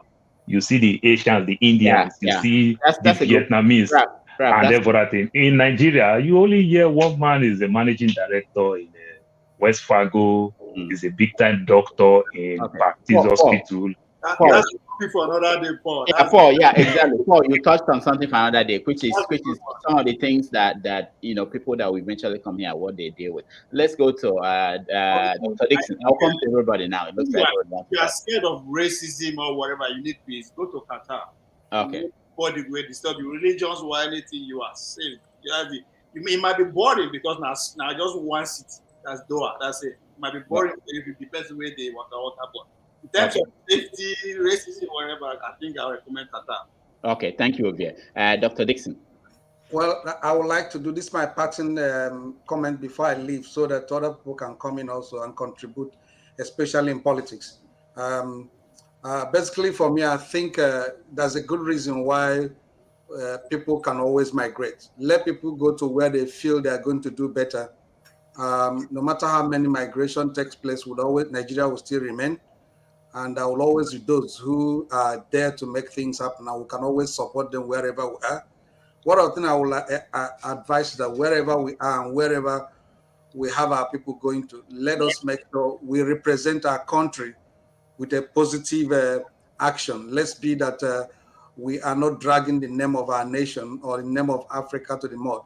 We have great brains and people who can do great things that are going to benefit the world. So let's make sure that we keep on doing what will uplift humanity wherever we find ourselves. And remember that one of these days we're going to live here and go back to America, and we're going to give account of our lives one by one. So thank you, everybody, for listening. Thank you, Dr. Dixon. Dixon is also a pastor, so you guys, I forgot to introduce him that way. Thank you so much. Are you a physician? No, no, he's not a physician, but he's has a PhD. Jude, go ahead. Yeah, one more thing I would like to encourage those who are trying to come here, especially in the United States. If you are coming here, you are in the medical profession, there are some preparation also that you can do while you're in Nigeria to make things easier for you so that when you eventually come here, you will be able to fit in or flow in very well without much difficulty. For instance, Nigeria is regarded, unfortunately, as a non-English speaking country. So as a result, there are some tests you have to do like TOEFL and some English whatever. So those ones you can actually do them in Nigeria in preparation for coming here. And then also for those who are nurses, there are some exams also you can take. Even here right now, I think in South Africa also, I hear you can now do the NCLEX exam. So those exams and those preparations are something, if you're able to do them, it will help you much faster to fit in when you come here. And also this in CPR also exams or CPR training. You cannot equally do those in Nigeria and get certified with Heart Foundation. And some other things you can do while waiting for your visa to come if you're in the medical. And then for the non-medical immigrant or aspiring immigrant, those trying to migrate, you should also know that coming here is not something, it's like they said, there's no way you can pick up money in America. In fact, I've discovered to my greatest dismay that in America, you hardly can find $1 on the floor. Okay, whereas in Nigeria, people lose their money. You can easily be working and find money somewhere. Here, you cannot pick up money on the floor in America. Okay, so you have to bear that in mind so that as you're coming, don't come in with that mindset that I have to be this, you just have to come with the mindset that you can, any job, you can, that you're ready and willing to do any kind of job, no matter how small, to start up. There's always a beginning. I was a CEO in Nigeria, having my own thriving business with 30 staffs working under me. But I came here, I started as a Megad. But thank God I'm no longer Megad today. I am in a profession where I can, like my sister said, I go to any interview, they tell me this is what we're going to offer you, and I tell them this is what I want. And if they don't want, I say, okay, bye, because I know I can get what I want, because I know my value. All right, so All That's right. what I want. Thank you so much, Jude. Congrats, Jude. $50 for floor for yeah. You do? I have picked You better money on the check your floor. ladies to take what. I don't pick money for Texas. I don't pick money for New York. I don't pick money for Really? Virginia. Wow. I pick very big weed for the park in my area. No, I pick wallets full I of pick money big weed for naval base, full of dollars. Well, I return them back. I love them. I love them. One quick thing, doctor. One quick thing. There was a post on Twitter recently. A Nigerian forced a school. A Nigerian student who graduated from a school recently forced a school to remove the requirement for Nigerian students coming to, I've forgotten the university. Yeah, I think it's in either Ohio or I've forgotten the states, to stop the English requirements for Nigerian students. And it's now, he said he'll be making other schools. He will send a petition to other schools, and they had over 20,000 signatures already. So just throwing that out there. Actually, it's wonderful because I don't know why they should be doing that, because many of them here, in New York, I went to a school that is almost 95 to 96% white. I tell you, when I write my essay, the professor always asks me, who write for me? I tell her, are you kidding me? Who write my essay for me? And you see what they write, they're not better than us in English. Yeah. Okay. Let's not deviate. We have to round up this. Neka, go ahead. All I want to say with what Blessing said, Blessing, the doctors that you went to in Nigeria, many a times you will also see that type of quality doctors here in United States. I think one of the things is that they don't know. At least the first person that saw your eyes was not even a Nigerian, but because he has now arrived in Nigeria with probably not qualified knowledge, because we Nigerians, whenever we see foreigners, we think that they know it, but they're kind of washout people that comes to Nigeria and we elevate them. So they don't know. And I'm glad that you were able to find a better doctor that helped you, because you would have probably lost your eyesight. And I will let you know also that here in America, or my experience, some doctors here are very arrogant also. They do not respect the patient, even though the hospital that they practice with will say customer service, patient utilization and things like that. But you will also see some of those doctors here. So it's not just only in Nigeria, it's just that we have a lot of them in Nigeria. I.e., when a woman is delivering a baby in Nigeria, the nurses tend to insult the woman, especially when the woman is in pain. And these are the things that we need to correct. We don't need to treat people like that because they're human beings. So that's another topic that probably damages you're going to set up. Again, we'll revise back to changing our mindset, the way we think. But don't think that it's all the doctors here that will really treat you that way, because many a times when you walk into a doctor's office or they come to you in the hospital, they're looking at the insurance and they will just talk to you without you even understanding what they're saying. But sometimes, we have people that will say to the doctor, I don't understand, or maybe they will keep quiet. And when the doctor leaves, then they will, nurse, I don't understand what the doctor said to me. Again, so you see variation of it, but we have that more in Nigeria. All right. Thank you so much, Nneka.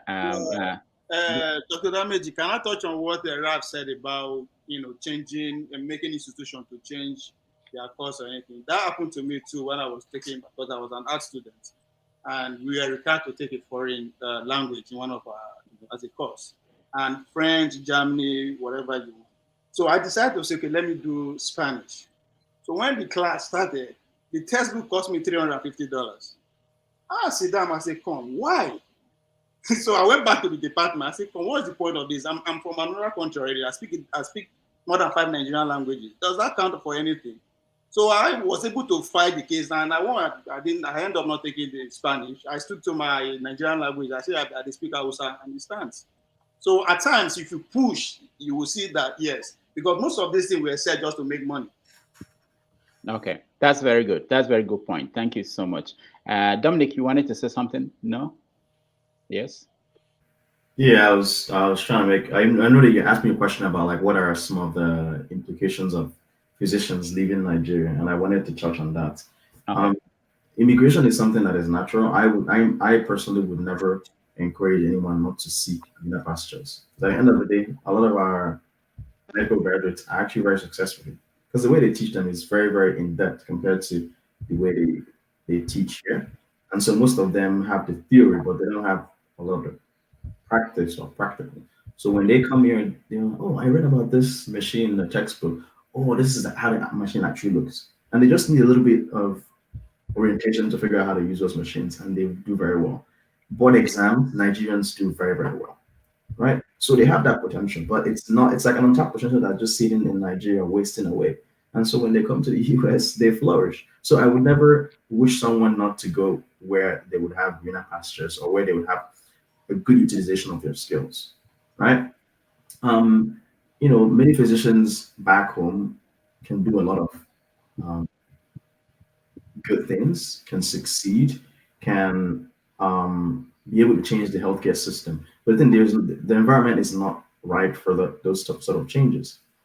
I'll give you an example. So part of my trajectory here in the US, and I'm going to cover one of your points, because you had asked, did you think of coming back to Nigeria when you were leaving? Much of my medical career and training here, I've always had Nigeria at the back of my mind. I mean, I'm not thinking of fully moving back to Nigeria, but part of my interest in sickle cell and towing that line instead of going into a more lucrative field like surgery is because I have family members who have sickle cell, right? That's something that's a lived experience for me. And so me focusing on that here is so that I can be able to gain the skills to be able to make changes back. Like I told you, I have partnership with people in Ghana. I'm doing research with folks in Ghana and Nigeria on sickle cell, and we exchange ideas and we see how sickle cell patients are being treated here, and we transmit that to the physicians back in Nigeria. So I am doing my part. So I don't necessarily have to come back, but I can always contribute, right? Yeah. I always get the question from senior physicians about brain drain in Nigeria. I mean, what can you do about it, right? The environment is not right. Politicians are embezzling money. They are not building new hospitals. We are trying out, medical graduates at a very high rate, private universities, but we don't even have enough medical training. So if you were graduating 20,000 physicians in Nigeria, including from the private universities, but you only have like 1,000 training spots post doctorate, it's very competitive. So most of them end up being general practitioners, or they end up leaving to Ghana or leaving to the US. So I don't blame them for seeking greener pastures. But at the end of the day, one positive thing that comes out of it is when people leave and migrate, they're exposed, right? I'm sure some of you must have listened to Chimamanda's video on the dangers of a single story, right? When you leave your environment and go to a different environment, your eyes are open. You don't necessarily believe things that people have been telling about an environment. You leave that experience there, and so you enrich yourself. Much of these changes, obedience and things like that, is because people from diaspora have seen how life can be in a country that works. And so when we talk to people back home who are still on that cycle, they don't understand what it means to protect your vote, what it means to seek for better government instead of someone who can just build road. Things start to become better. So when we leave, we're able to not only send money, but also transmit good ideas and encourage people to seek a better life. That's why I always encourage anyone, if you can leave Nigeria, even if it's a holiday, to see what life can be, the potential Nigeria can achieve. People just do the right thing, right? So it's a good thing. All right. Thank you so much. Obed, you wanted to say something? Yes, Doc, I want to say something. Greetings, house, once more. I hope you guys can hear me. Yeah. Yes. Okay, please, one advice to most of us that have been outside for a very long while. Why going to Nigeria? I overheard Doc say that you should go and get something that is happening outside.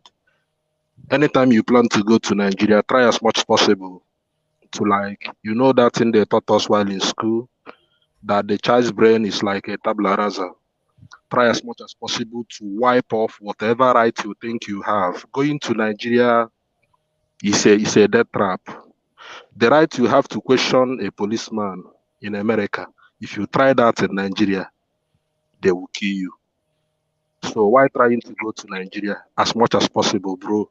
Try to be security conscious. Security conscious from the people that are meant to secure you, not even the thief, but then the men, the security men that are carrying arms, they will kill you first, even before the thieves kill you. So why going back to Nigeria? Whatever right you think you have in America, you can query a cop, you can do this, you can do that. Don't do it to any Nigerian security personnel. They can kill you at any time, and they tell you they have the right. They can close the case at whatever point. So that is it. Thank you. All right. I'm supposed to kill for America faster than they kill here. Okay, hold on. Can I say something? Blessing, go ahead. Blessing, go ahead. Doc, you asked what are the impact of professionals, the medical professionals leaving Nigeria, or a lot of people leaving the country. I think we're dwelling on the negative part. Yes, I dare say, because if we're going to be honest, these people, the money they send back home alone, without it, I don't know how a lot of people are going to survive down here. It goes a very long way. While it is a bit disturbing that we are having shortage of specialists, and there's some hospitals that when you go to, there are no specialists. You have to be referred to hospitals very far away from you before you can access a specialist. It is quite troubling. It's unfortunate, but it is what it is. So what I'm trying to say is, yes, there are the downsides of this relocation, but the upsides cannot be neglected too. A lot of people feed, a lot of people survive, a lot of people get by because their relatives there are sending money back home to them. We should not also overlook that. All right, that's very. There are two reasons why we have shortage of specialists. One is we don't have enough training programs for specialists, and two, we don't have good standards in terms of specialty. That's why we have shortage in terms of specialists. That's why the ones that manage to train, they jackpot immediately because there's more opportunities over there. I have my friends who finished at UNN and they all want to jackpot. And so I'm advising if it is me, I'll jackpot now. In exams too. When ordinary CNA here, you will earn salary that will pay 3 or 4 doctors in Nigeria salary. Imagine. All right. So from economical value, to travel around, I think is the best form of learning for me. Because you travel, you learn a lot. What you cannot learn if I was at university, you travel. Okay. One last point, and this touches on politics. One last point. Good travel, walk around. That's where human being are. One last point that I noticed is, and this is because I have family members who are eye doctors. I'm really eye doctors. I often as an example. When my father was practicing as an eye physician back in the East, things were a little bit different, right? But we weren't getting enough funding from the government. Back in the 70s and 80s, this government sent him to the UK to train as an eye physician. He worked there for many years. And then Anambra State government was like, we have a hospital, we want you to come and manage it. And then he came down to manage this for a couple of years. And so you had the government involved. They actually wanted to change things. You have people like Ezefe who really wanted to make sure things were being done. We don't have that anymore, right?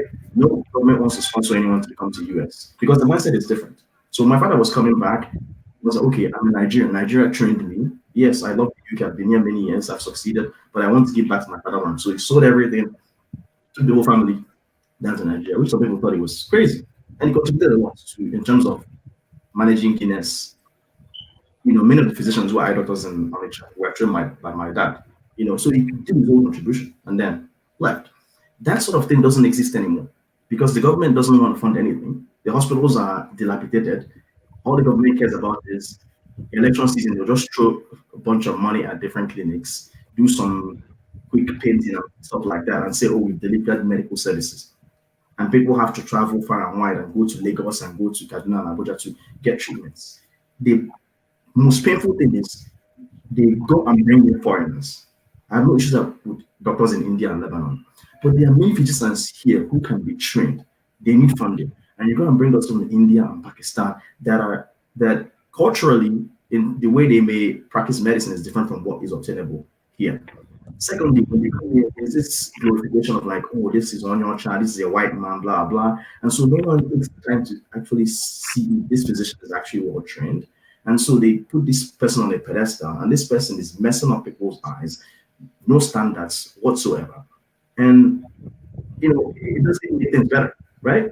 We always believe in when something is not made in Nigeria, it's actually the best. No, we actually have well-trained doctors who are doing great work. All they need is funded. One thing my dad insisted on when he came back to Nigeria is he saw that the machines were nonsense. So he had to buy machines from Australia. He had to subscribe to medical journals from the UK. So he constantly updated his knowledge. And when he was doing eye surgery, he had to buy even some of the medications. Every few years, he would send my mom to go to the UK and buy drugs in bulk. Because he knew that performing the surgery the way Nigerians perform is very archaic and many people lose their eyes. That's why even in the East, my dad is still respected. Because he took that time, took some of his personal money to keep buying medications and machines from abroad to make sure that the level of care he was delivering was standard. But the government didn't support him. So if you don't find someone like that who's dedicated, all they're going to do is manage whatever they have in Nigeria, and they're going to keep messing up people's eyes. And then the government decides to waste money on foreigners, thinking that because foreigners are non-Nigerians, they're going to give you the best. So some of it is a Nigerian factor.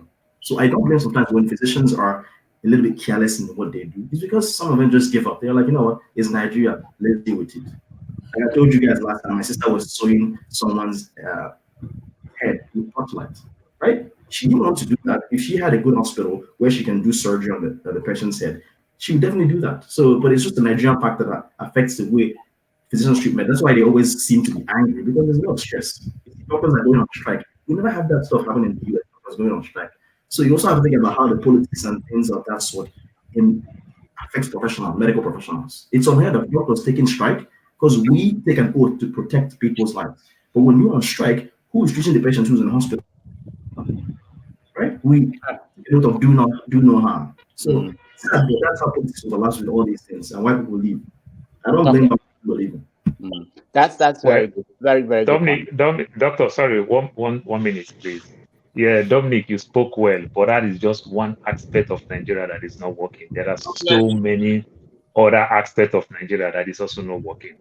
I work in the aviation industries, and I keep in touch very well with most of my colleagues, some of my friends over here and in Nigeria. So, like in the aviation industry, I can still tell you that if you are talking about doctors and nurses in Nigeria, it's way, way better. In Nigeria, it is not working completely. Or they survive on the West. Completely is not working. For example, the way the aircraft is wired, if an aircraft fly 100,000 miles without any snag, any fault, anything, the aircraft has to go for C-check. Guess what? That aircraft that they carry for 50,000, 20,000 naira, you convert it to foreign exchange. Is going to UK, is going to US, is going somewhere for C-check just to check around the aircraft. That's why why airline works in Nigeria, it is the height of money laundering. They don't make profit. That's why every day you see one airline will spring up, will make so much noise, then they will die natural death because they are not working, they are not doing anything. Back in the days, in Nigeria Airways do B-check, they do C-check, they do. As I'm telling you now, in Nigeria as a whole, no C-check. So you see like the private jets, you see private jets is everywhere. What they do, nearly all the private jets in Nigeria, no one of them carry 5th Nigeria. That is the Nigerian call sign. It's not there. So people buy this private jet, they register it in South Africa, they registered it with Ethiopia, they registered it with Egypt, and the like, so that when it's time to take it there, the aircraft is not going there for C-check as a foreign aircraft. It's going there because it's registered over there. So the country is just not working. And one biggest problem, Doctor, I'm sorry, one biggest problem we are having in Nigeria, Dominic make mention of training. In Nigerian factor, when they train you so much not to work, you become a guy in the office, you don't do nothing. And if they refuse to give you the promotion again, what do? You jet out. Oh, I have this training. I have this training. I have this training. And they don't want to promote me. These are the things that make people like us leave. But I can tell you, if they also promote me then back in the days, I would just sit down in my AC, calling people stupid and foolish. I only come outside in 5 minutes and let other people to work. That's another biggest problem. But here in the West, we don't envy our boss because we know they work more than us. But in Nigeria, your boss don't work. I think it's time for us All to right. make things work. Wow. A lot of topics. But we are going to take a break. When we come back, we touch on politics a little bit. I know some people are interested in what's going on. So just for 30 minutes, but we are going to take a break now. When we come back, we touch on that politics and then we call it a day. Let's take a break and we'll be back. Just a minute.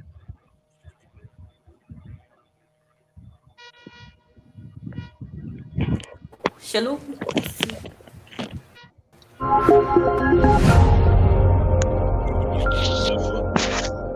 Review of, you know what, forget it. What's up, my people? It's your girl Adiola. Today I want to tell you why you need to read this book, This American Life Saved, Tada! By the one and only Rudolph Ogo Okonkwo. If you know this man, you know he's a very good writer. I read this book and I was like, oh my god, finally somebody was able to put the experiences of so many Africans that are living in the US in like few pages. It's a collection of stories, great stories. This represents the stories of all African immigrants. Some of the things that happen in this book happen to Ghanaians, Senegalese people. It happens to people that are from different parts of Africa. So if you're from Africa, you need to read this book. It makes you realize you're not alone in the struggle, and the struggle is real. By the way, this book is based on true life stories. So he changed names, he changed locations, but most of the stories in the book are true life stories, except the last two stories. And you know what? The last two stories, they were part of my favorite stories. I'm like, Rudolph, you need to write more, my brother. Now let me give you 5 reasons why you need to read this book. You know what?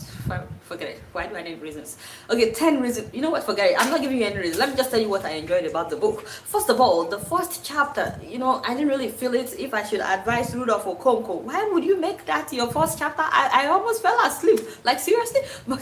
And it's not like there's anything wrong with that chapter. It's just like it didn't really grab my attention like the other chapters. I was like, why did he put this one somewhere in the middle? That is just my honest review. But starting from the second chapter, he got my attention. I said, my brother, tell them, preach. That second chapter, Saving Mamudoka, that was my favorite chapter in the whole book. Saving Mamudoka. There are so many Mamudoka in this America. You know, women that came to America because their husband came to marry them, to bring them to America, and then they got to America and realized, it's not what I thought you. It was about a Nigerian woman that came here and her husband was trying to shield her, trying to protect her. He wouldn't let her have any friends because he didn't want her to be Americanized so that she won't change. He wanted to keep her the typical Nigerian woman, cook, take care of children. That was it. You know why I love that chapter? Because one day the woman decided to break free. I said, yes, my sister. She was like, you know what, this is not the life I wanted for myself, and she went out to go after her dream. And then there was another chapter titled Before You Kill Your Wife. I said, yes. Finally, somebody is addressing this, because I have heard that there were some Nigerian men that killed their wives here in the US because the wives were becoming too successful for them. I was like, what? So this chapter put everything in perspective, why you should not kill your wife, and if you must to kill your wife by fire, by force, make sure you read this book before you kill your wife. As a matter of fact, Rudolph didn't say that people shouldn't kill their wives. No, he was actually encouraging men to kill their wives, but he said, before you kill her though, make sure you have this in place, and make sure that you don't run from the police where they come to catch you, because they will catch you. And then there was a chapter about how Nigerian parents in the US want their children to know about the Nigerian culture, and how some of them will send their children back to Nigeria for secondary school. Reading that chapter will help you to understand what it's like for people trying so hard to also be reintegrated into the Nigerian culture. Now, the last 2 chapters that are fiction, I really enjoyed them because I've seen it happen all the time, like Nigerian ladies here that are trying to make sure that they marry Nigerian guys. That story actually broke my heart, about how so many people would do anything just to get a man to marry them because they wanted to marry a Nigerian guy. So they don't mind doing anything so long as he marries them, help him get his green card, help him get a job, and help him do everything until they wake up one day and the guy has a turuma or somebody else. The guy has followed another woman. And you know the very last story, which is one of the stories that I really enjoyed, Nigerians that would come to the US and spend 20, 40 years in the US. Their children are grown. The children don't have anything to do with Nigeria, but they want to move back to Nigeria. They don't want to be alone in Nigeria. They don't want to move to the elderly homes here in the US. It's just very sad when you see how some people end up. And this book makes you think actually that, you know what do I need to do to avoid that happening to me? If I want to move back to Nigeria, if I want to grow old in Nigeria, when is the right time to move back to Nigeria? This book talks about what so many people go through before they can get their green card, their citizenship. When you hear people's stories, you will be like, wow, I can't believe people are going through that. Having said that, this book is also for people that are not African immigrants. If you want to know what it's like for Africans that are here, I strongly recommend this book for people that are not living in America, because when you read this book, you get to understand what we mean when you call us and say send the money home, and we say, hey, where do you want me to find the money? I'm working daytime, nighttime, part-time, and overtime. I cannot even pay my own bills. In fact, after you read this book, some of you will start sending me money. Forget about 10 reasons or 5 reasons. I think I know the one reason why you should read this book. The book is cheap, $10. I need to call Rudolph. Who sells a book for 10? This book is way too good for $10. $10, 3 Kenny. By the way, I was thrilled when I read the acknowledgement he gave to his madam. I said, Rudolph is in love. I was crying. But you know, I was so surprised that I saw my name in the acknowledgement. I said, hey, now maybe that. Thank you, Rudolph, for giving me some kind of acknowledgement. It's nice knowing you. Anyway, you need to pay me for doing this review, okay? This is what I get. I was waiting for that because she did a great job, though. You can't do this job for free. That's a whole lot of adverts. Rudolph, do we have it in soft copy? People like us, where they always do on the road. Yeah, it's on Amazon. The ebook. Yeah, it's on. Doctor, Amazon. I just ordered one. Make I support your ministry. All this time, I don't know, saying I go order the book. What is wrong with you? Over 5 years, every time I keep saying I go order. Oledo, Ogoro, Adamo, Afano, Abumu, Oyimo State, Umokrobia, no mama. Let's hear that. Hold on. That wasn't what I wanted to play. But if you want to hear that, I wanted to play something else into the political move. Okay, but let me play that for those who can understand Igbo language. Mobu, Oledo, Ogoro, Adamo, Afano, Abumu, Oyimo State, Umokrobia, no mama, Ndene, Nandena, Bikonu, Gawatenu, Akugwa Privison, Tunere Pitobi, Kodro Dynama, carry me they go, Pitobi, carry me they go for better Nigeria. All right. I'm not saying that Peter the campaign for. I'm not. I'm just saying this is some of the videos we see out there. There are a lot of things going on politically, and I know that most of you are tuned in. And for those who are sleeping, we get them out. Obe, make I use this time here. Obe, I wasn't trying to talk down on your point. It's just that you picked the wrong country to use as an example when it comes to police brutality. America is not the country to use as an example. So I wasn't trying to turn down your point that yes, it happened to you for Nigeria and all that. You're right, but just that you picked the wrong country as an example. All right. To say let me respond to Dominic about government don't send people out for training again. I mean, if you pay attention to Senator Rabiu Musa Ponkoso, you understand that even while he was a governor, he sent about 3,000 Nigerians all around the world to study like medicine, everything you can think of. And I know 3 people like one-on-one who are in that program, who have benefited, now working here in America and Nigeria. So yeah, it's still happening. The man's don't send over 3,000 people out, and it's happening. And he did it while he was in the government as a governor of Kano. Though it was face off a Concosia, which is a movement, but they see just pay attention around the country. Okay, thank you. Sorry, man, I had to take a quick dinner. yeah, I know.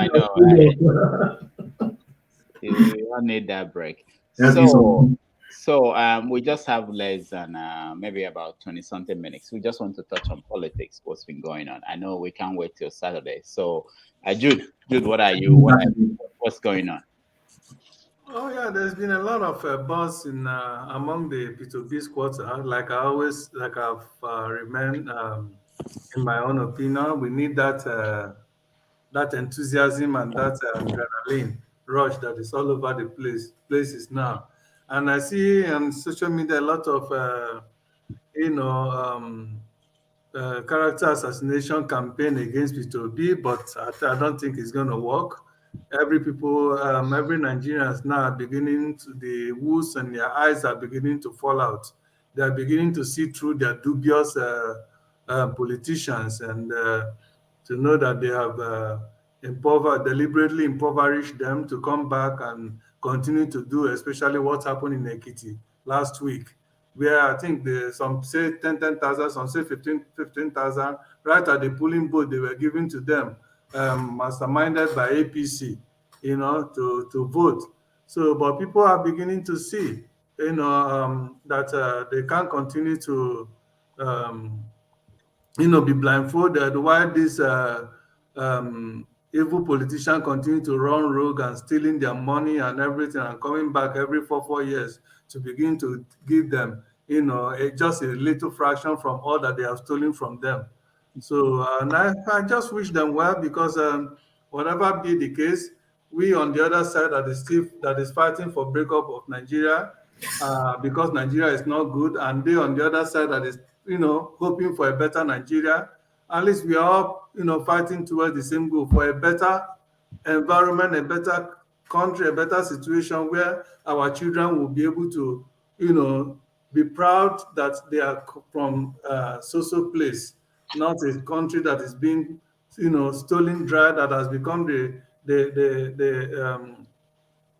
has become the what will I call it, the cajole of every country in the world, So I think what is going on is a good development. For the first time, I would say the churches in Nigeria also are participating actively in politics, and that's a good thing. The churches has woken up because they have seen that if they don't wake up, the infidel, those that actually call us infidel, who have been lording over us, they discover that the sons of the children of anarchy, that they actually don't have they won't continue to impose their will upon the entire Nigerians.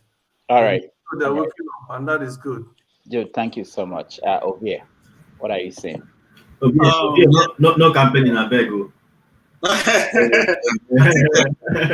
I mean, it's a good thing to ask Ovia. His candidate, I don't know, is he getting ground? Are there any buzz about your candidate?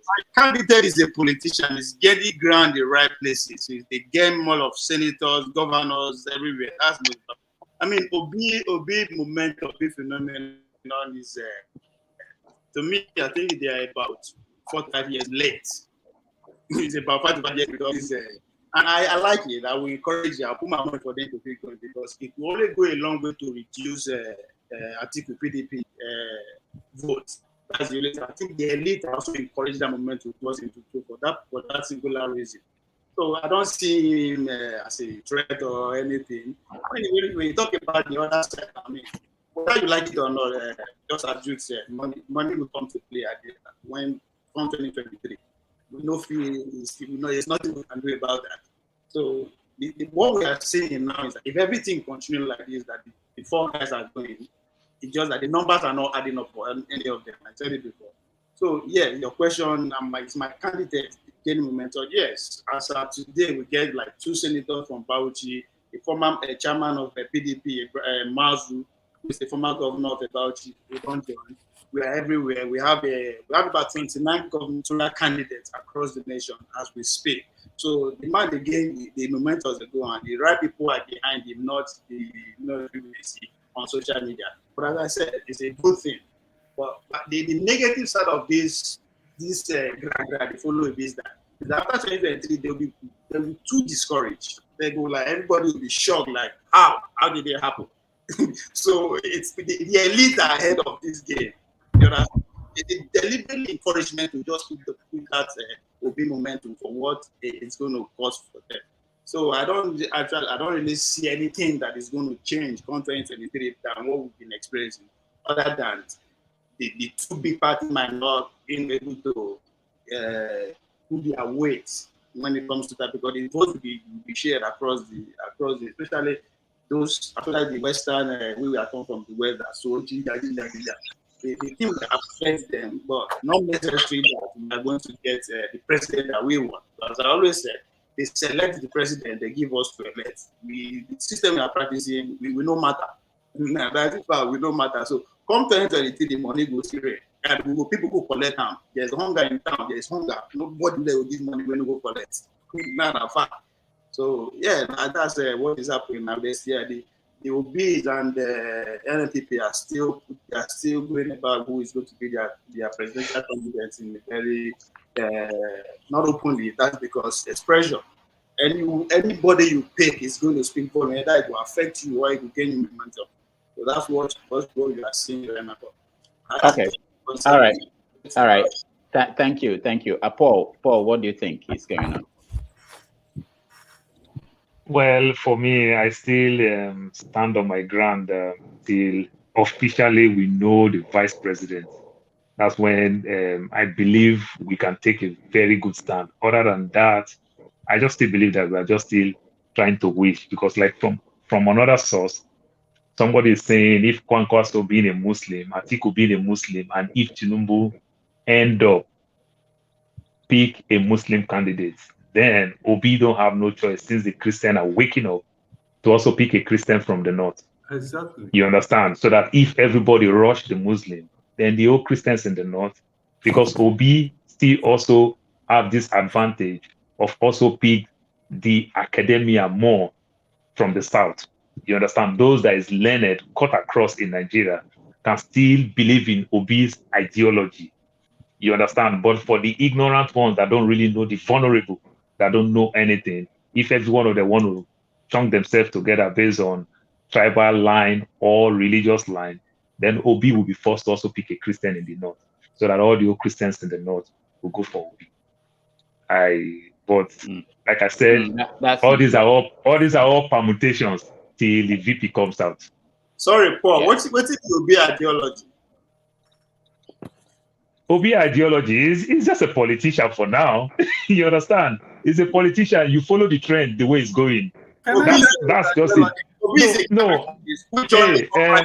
Social party. I know that's how I want to work. You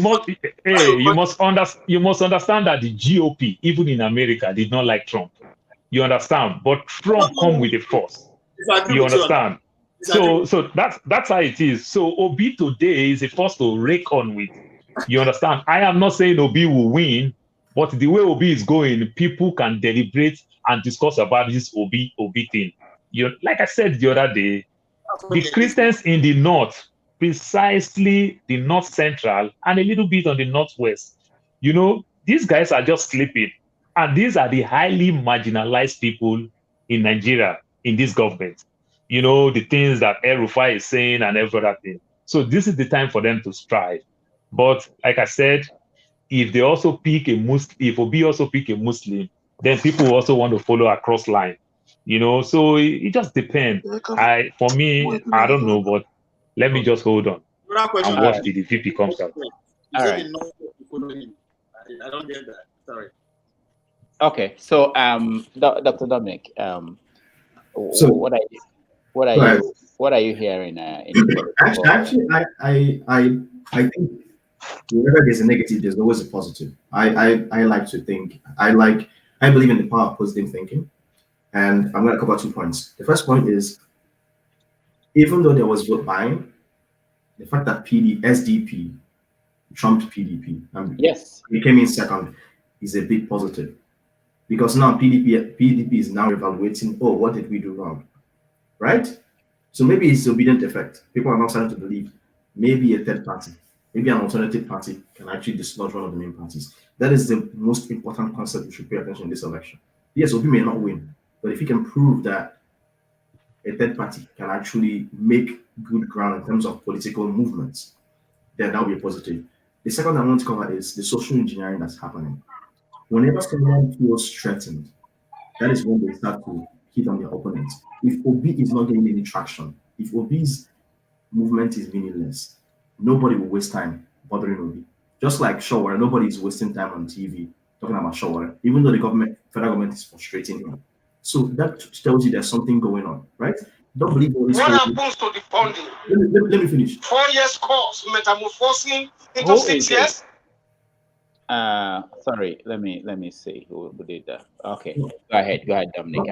I've seen a lot of old honky donkey politicians coming out and saying, "Obi, this movement is too late," talking all kinds of nonsense. And I'm listening. I'm like, these people, they have analog mentality.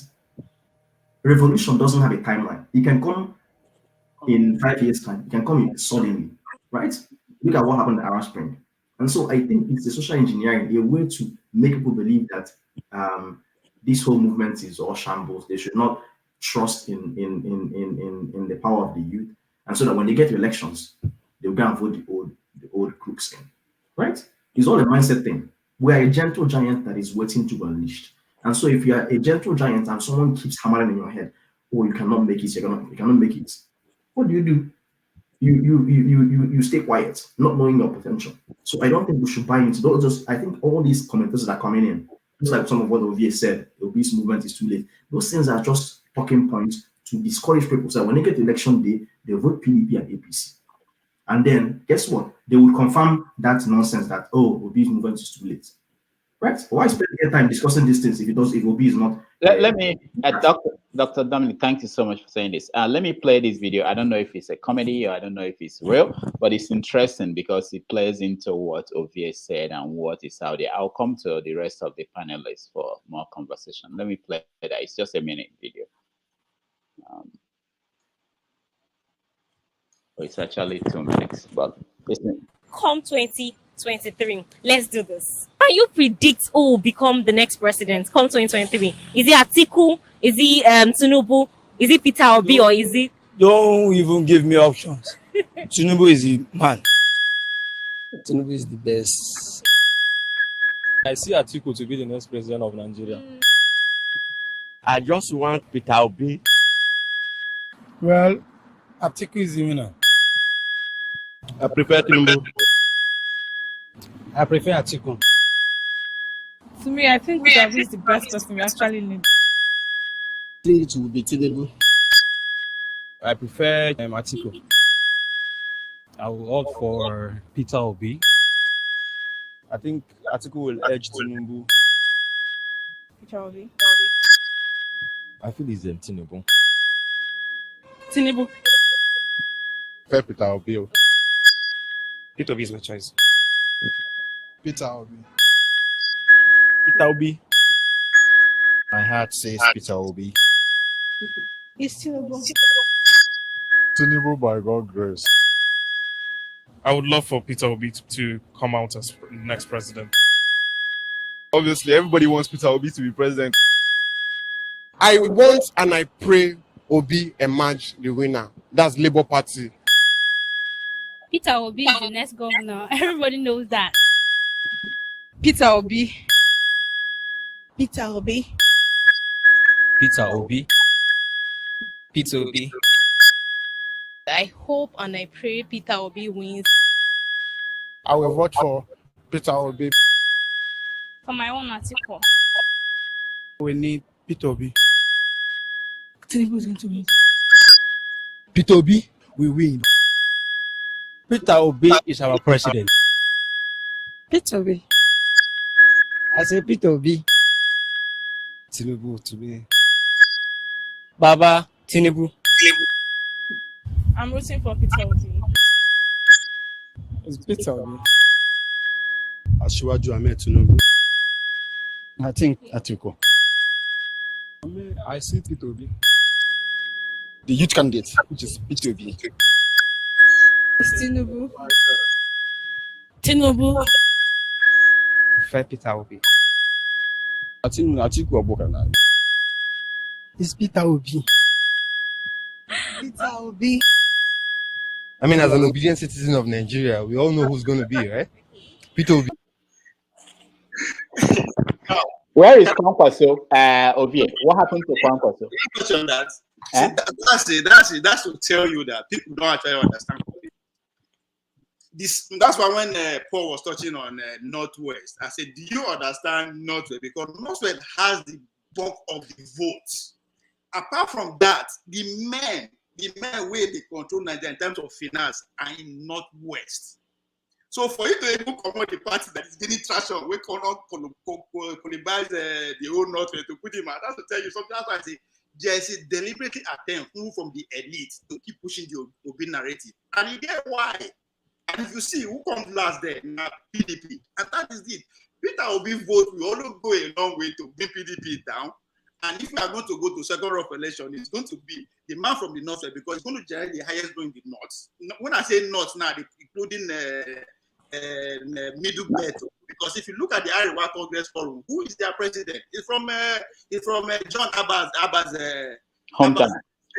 So it's a deliberate attempt to take that one out. These are just the reports we see in the West. Okay. I will show you something. Report from Kano. There was actually a poll from Kano. If I get the time, I will show you. John Abba, welcome to the show.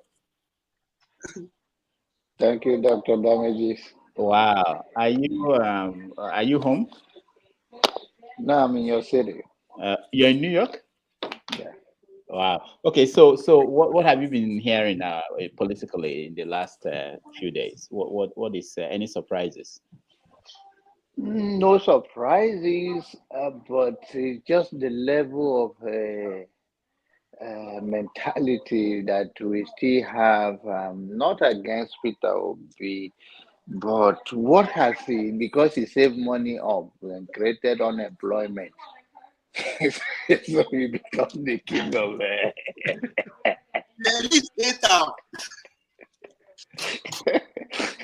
I don't understand the mentality. Government people suffered when there is lack of circulation of money. So because Peter Obi saved money in Anambra State that he kept that somebody else have to do the project. He was a man enough, he could have also used it and fixed the airport that somebody has to take the credit from how much he saved and then created the unemployment for other people. So I don't understand that phenomenon of Peter Obi. It's because they have not it's because Nigerians have not seen a real leader and they don't understand how government works. That money that he saved, who did he benefit from? Apart from that, I don't understand but in other cases. All right, Janaba, hold on. I know, Judy, before I come to you, let me go to Rap. Oh, I understand what you said, but this table you are shaking. Be careful, though. I understand the point you're trying to make, but we can sort of. But it's not important. Rap, do you have any point? Anything to share with us, Rap? I was going to share something totally unrelated, but since we are on Peter Obi, and I know that Peter Obi triggers people who are afraid that he's going to disrupt their candidates. I mean, if your candidate is doing the work, why are you worried about Peter Obi? If your candidate is doing the work now. Huh?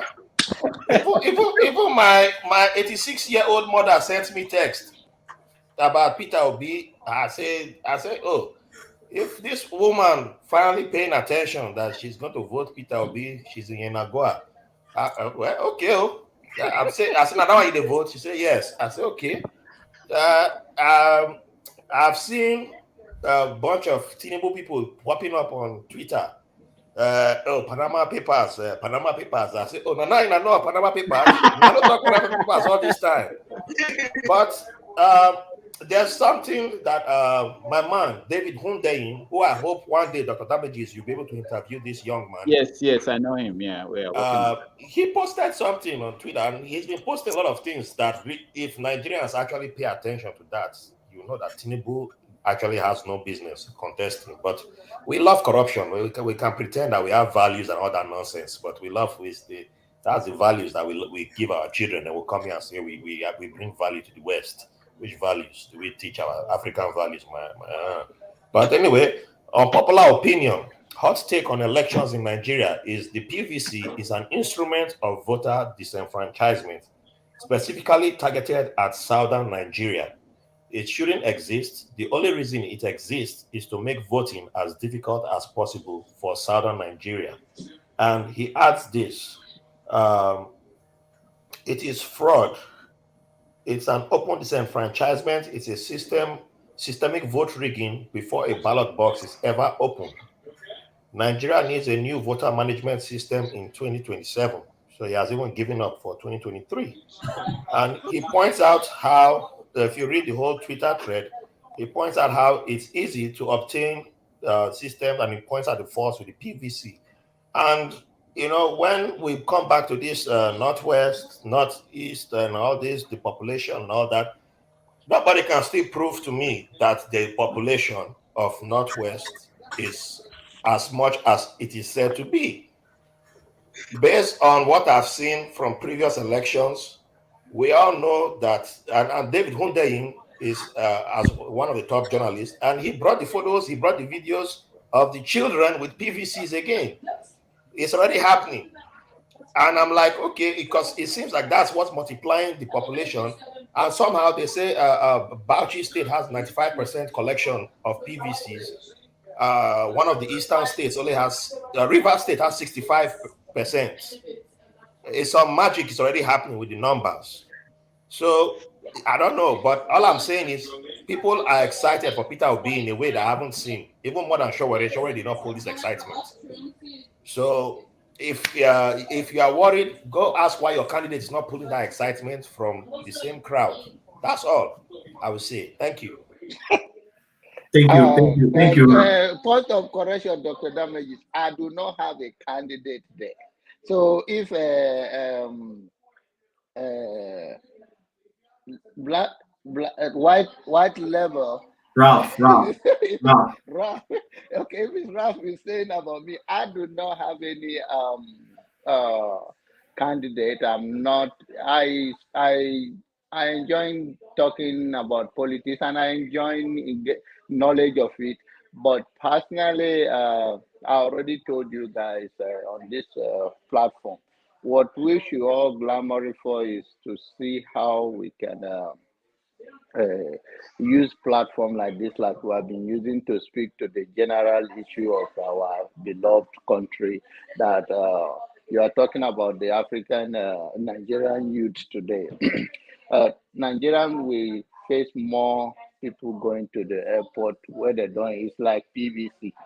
They don't even have a passport, but they are trying to escape from the motherland, and we are all over the world. So, and it's not something we should take for granted. It's something we should speak from our heart. How do we help? I understand Dr. Dominic point he made the last time, that if someone asks him for money, he will ask the person if he has PVC. That is the power in their hand. Am I right, doctor?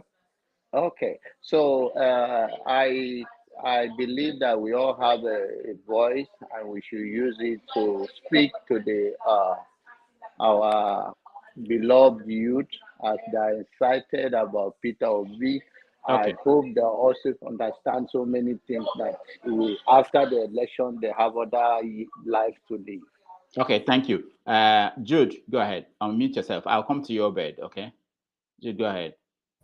Yeah, what I wanted to say quickly is that the whole P2B's buzz is not just about saving money and being prudent in managing the state's resources, but I think it cuts across that why people, a lot of people today believe in him, because for the first time, I would say since my lifetime, I am 56 years old now. In my lifetime, will I see a candidate, a candidate like Peter Obi, apart from Showore. Okay, Showore was the first person another individual that have presented so far from what we know as a candidate that, number one, has the people's heart in interest in his heart, okay? And then again, somebody that believes the people's resources should not be wasted, okay? So if we see a candidate like that, I think that is why so many people are gravitating, so many Nigerians are gravitating towards him. And anybody at this point that is still believing that Peter Obi's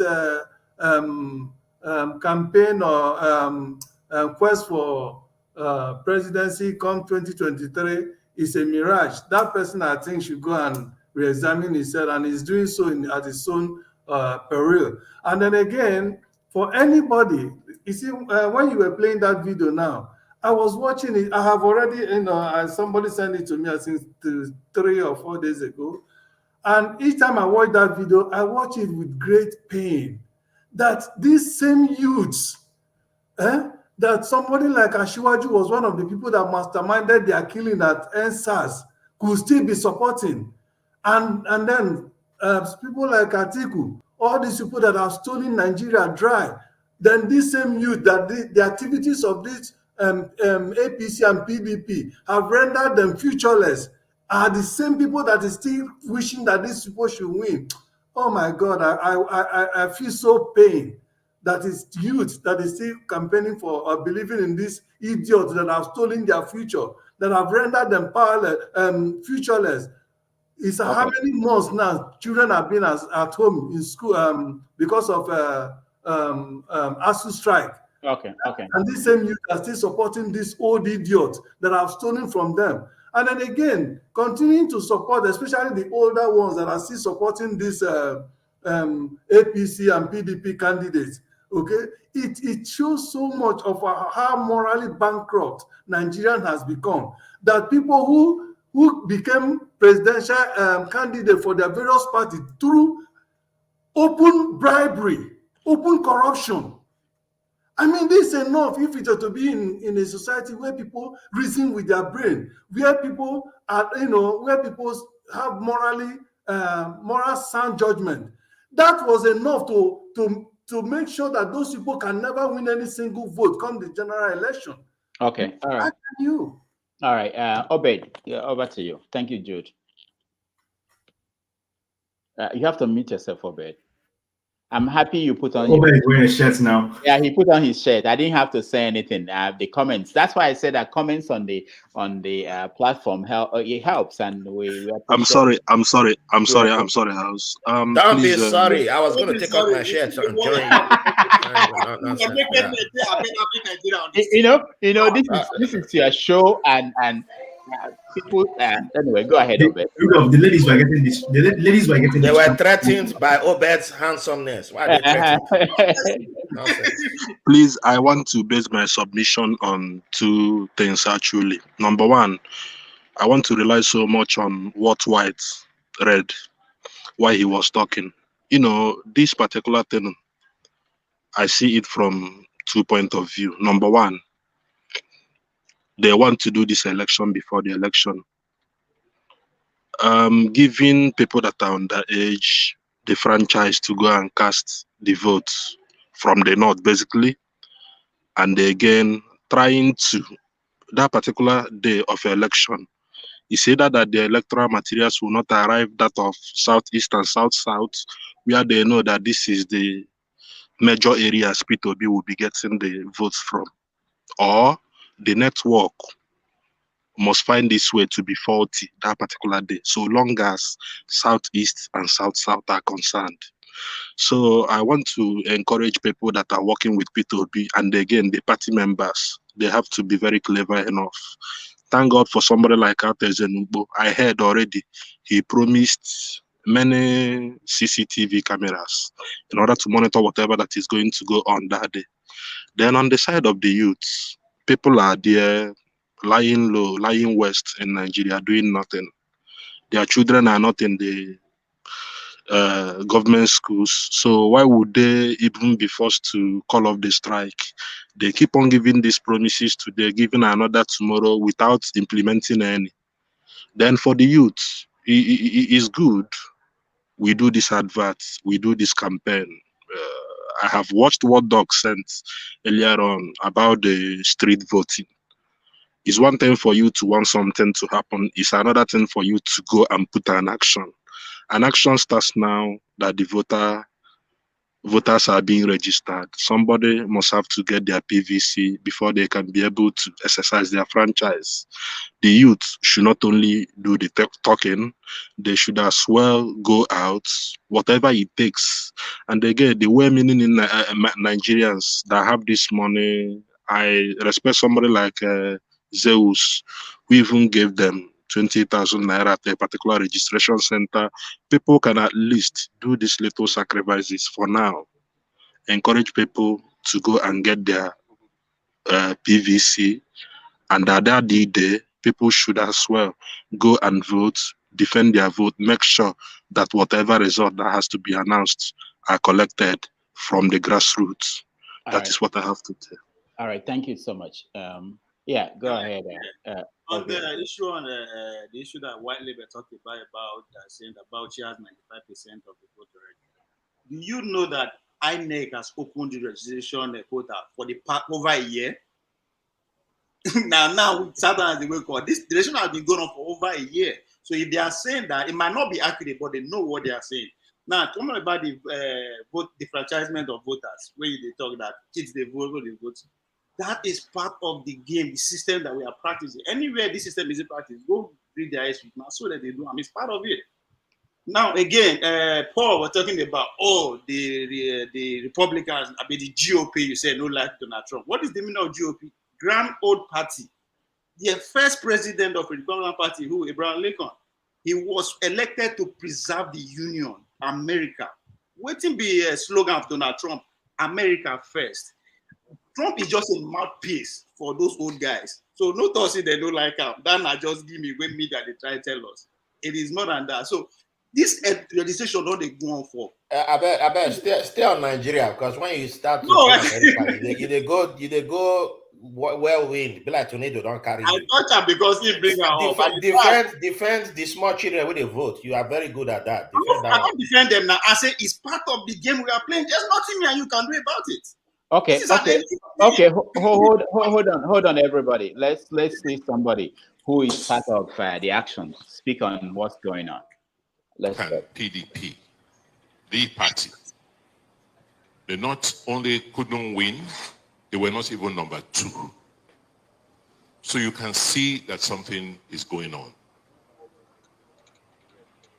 And we do not want this to be a trend. The future of our politics in this country is changing. I don't know how you are, whether you are closely watching what is going on. The level of disenchantment with the existing parties. I'm sure in all our homes here, we have so many people now who call themselves obedience. I don't know whether you have them in your house. Just ask them, where are you? Which party are you for? They say obedient. Do you understand? They don't want us. They are not talking about APC or PDP. They are looking for alternatives. And they are much, much more. You see all of them queuing for PVCs now.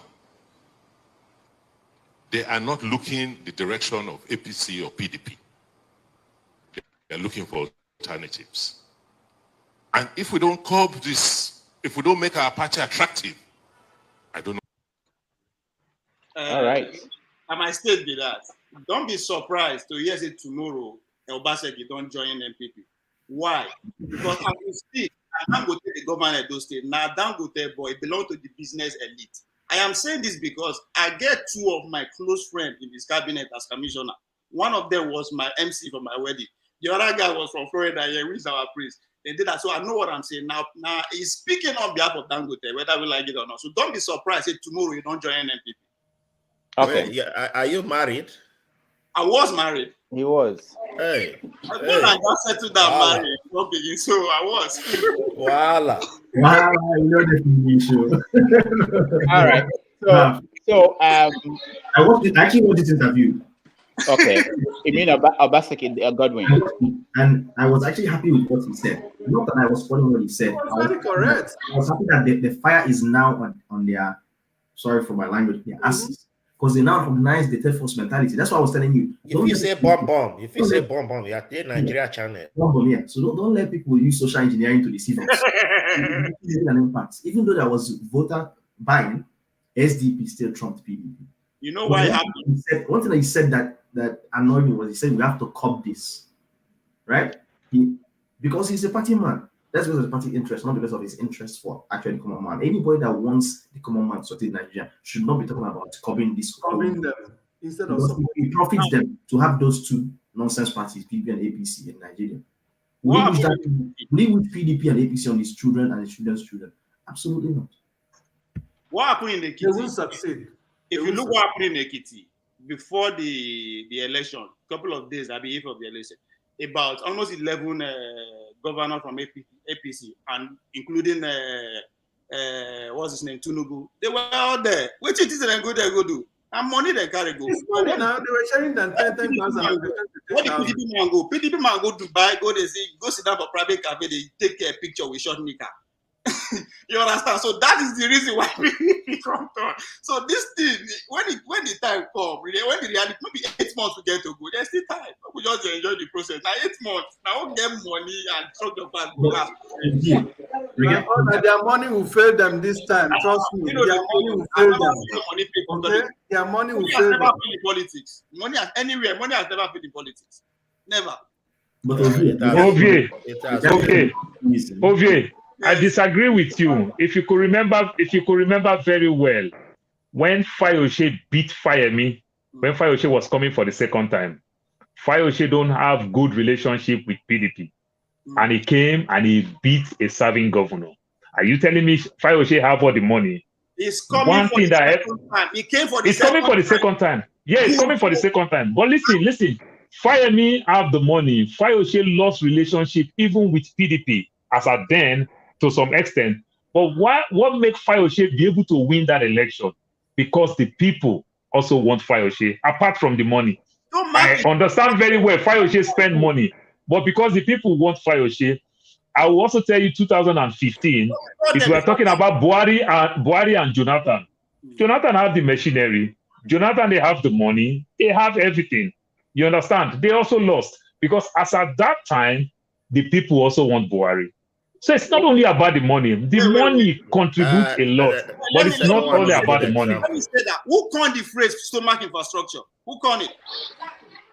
That's Fayose. If you say you don't get money. Yeah.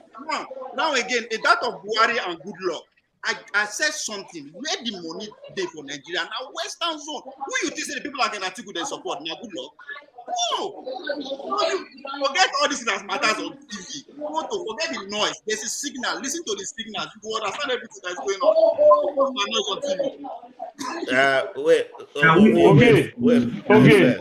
Okay. And you must understand something. Or you must understand something again. The big time, the money bag in Nigeria, all of them, to some extent, their hands are not clean. To some extent. What do I mean by that? They also play the type of American this is where I'm going. They also play the same type of American politics where you see Coca-Cola. The amount of money Coca-Cola will support Democrat is the same amount of money they'll support Republican. Yes. So if you tell me about Dangote, although Dangote have allocation for these guys. So it's not about telling me that one person have the money, one person have this, one person have that. These big guys.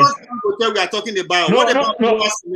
I'm saying, Shaka Rabiu. I understand. I know Shaka Rabiu. But what I'm telling you is that they study this politics like we study this politics. They even pay people that will tell them that Obi today has become forced to be reckoned. So I can tell you that Obi can also get an allocation when they want to spend money. Yes, that you must understand. Behind a big movement for a reason. You get why? It will affect PDP. So I'll go put my money said me it doesn't go like that. It will favor us, affect the other people. So I'm behind the big movement. Don't decide against them. I am not saying as at this time, just like I said, the VP will make the difference. For me, This is how I understand politics. The VP will make the difference. But telling me that Obi, as of today, Obi is not playing local politics. Obi is not playing Awolowo politics. Because Obi has cut cross. Make I give you what is happening on the ground in terms of the VP. Now, I think I hit on it last time.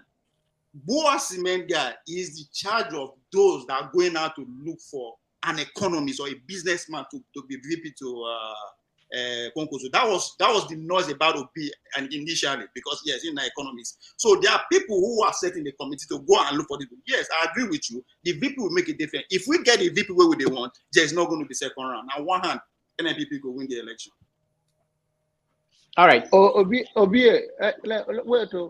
So you are that confident that you guys will win? Sorry? My brother. You said what? In that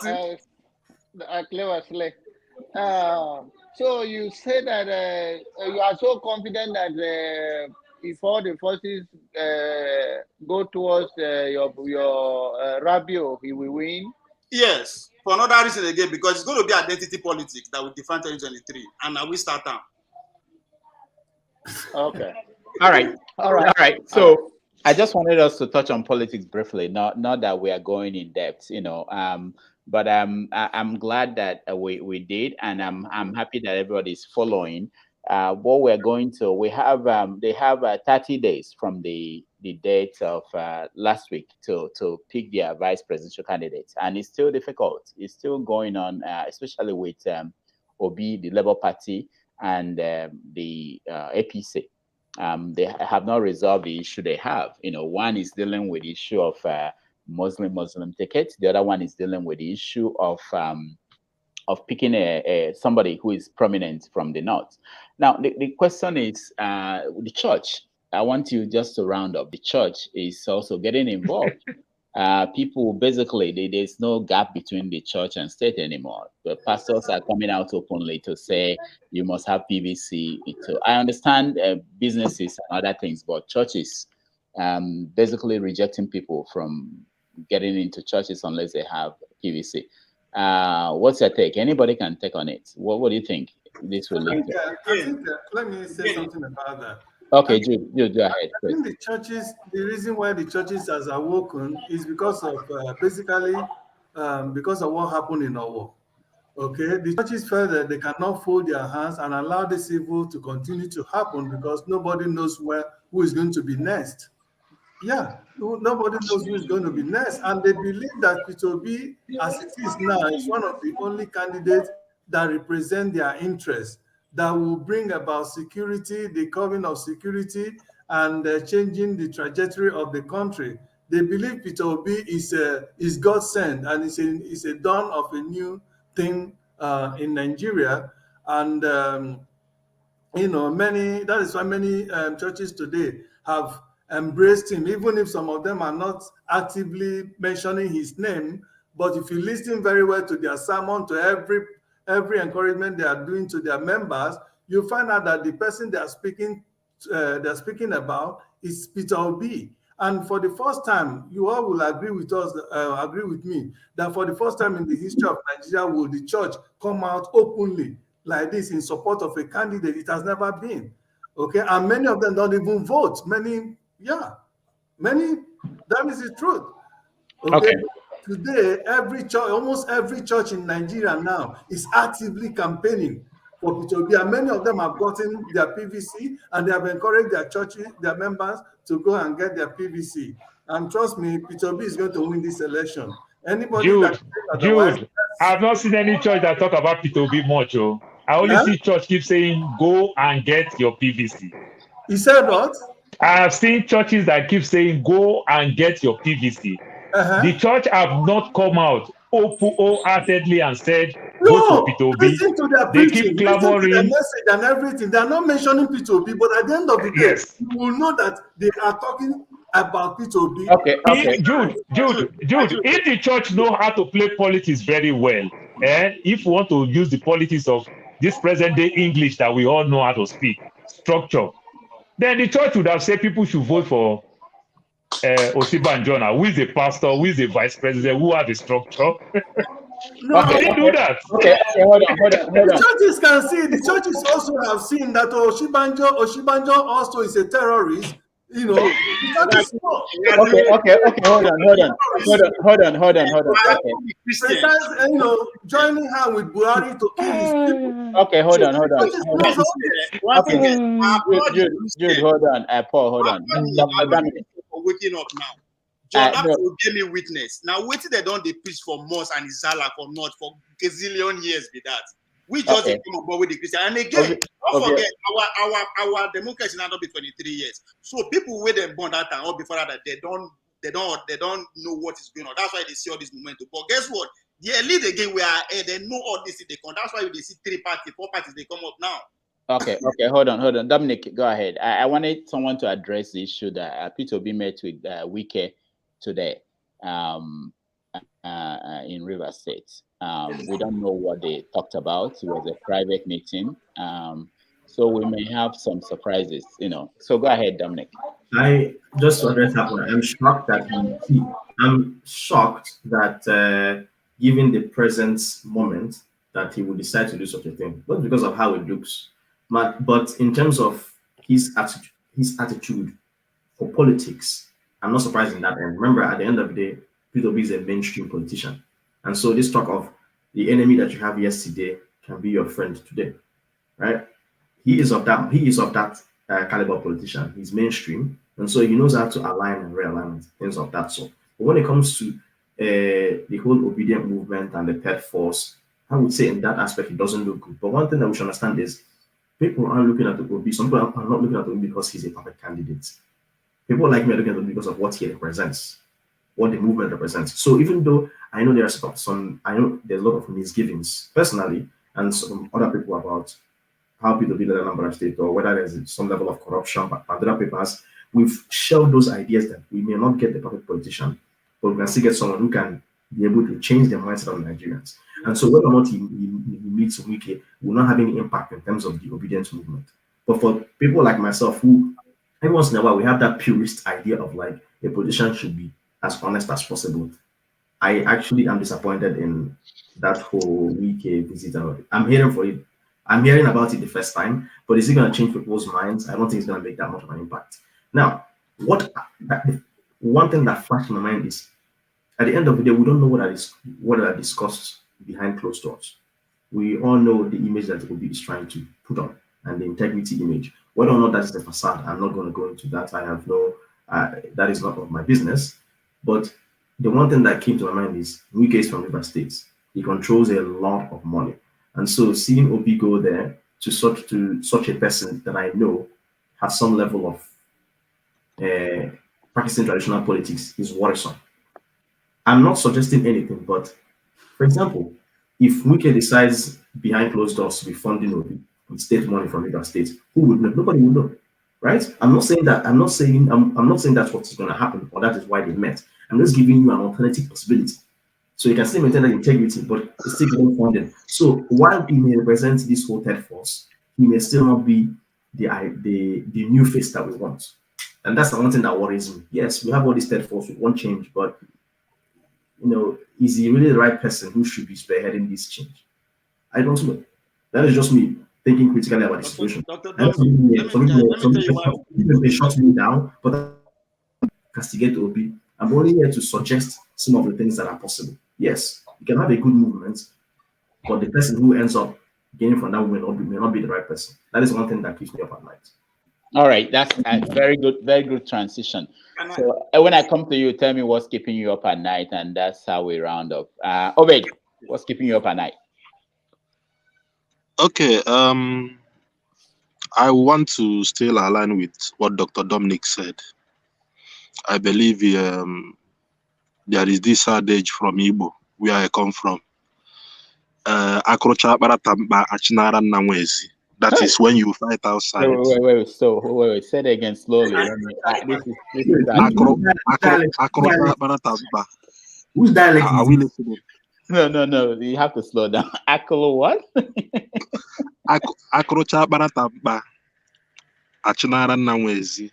That is to say, when you fight outside with your brother, at the end of the day, you will still come back to the house to make amendments, regardless of whatever party anyone belongs to.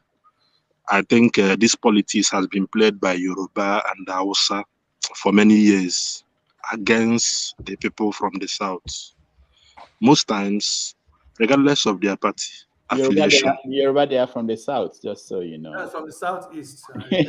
No, I mean South and Southeast. Yoruba from the West and the North. They know how to play this politics, this particular type of politics now, regardless of their party affiliation.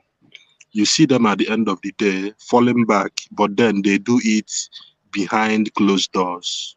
They know their own, regardless of whatever they will be talking about. And that is the much more reason when you see them being granted interview, you want to ask them something about politics. They want to stay afloat. They don't want to go deep. Unlike what I overheard somebody like Ichikowitz saying, you don't come openly to castigate your brother. P2B will lose, all because you are from the PDP. You are now trying to publish article that run with Obasanjo, and Obasanjo told you that this guy is a thief openly. You know, Baba can always say anything he wants to say. Obasanjo told you that this person, Atiku, is a very bad man. Though P2B is not a saint, but of all the people that are in this particular election, that P2B remains the best candidate.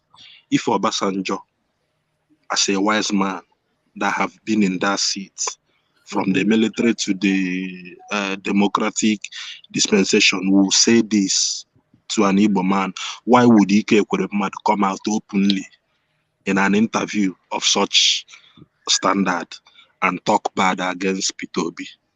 All right. Some people like this thing. So I want to align that P2B and Wike, they should do their thing inside. We are all brothers. Help me the best way you can, but still do your party thing. At the end of the day, we'll come back to a round table. Thank you. Thank you so much. Janaba, what's keeping you up at night? What you guys are saying is keeping me up at night.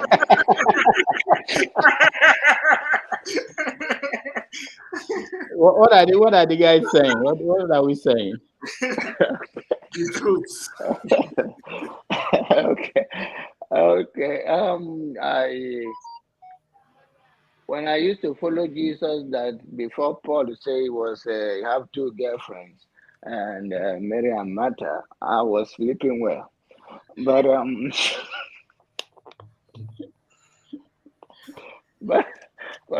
I pray for Nigeria. I believe the mentality and the morale is still low, and I wish that they get themselves together. And I'm praying for you in the night, Dr. Rudolph, and keep praying for me. All right. God bless you. Thank you so much. I'll see you guys. I'm in New York. I'll see you tomorrow. Oh, you're in New York. Okay, let's catch up tomorrow. Okay, we'll talk to me. Let's talk. I'll be here. Yeah, we'll talk. All right. Yeah. Good night. White Label, I will see you before I leave New York. Oh, I'm in Germany right now. Okay, stay in Germany until I leave. I'm coming. If you wait till the weekend, I'm coming back this weekend. I will be here. Okay. Paul, what's keeping you up at night?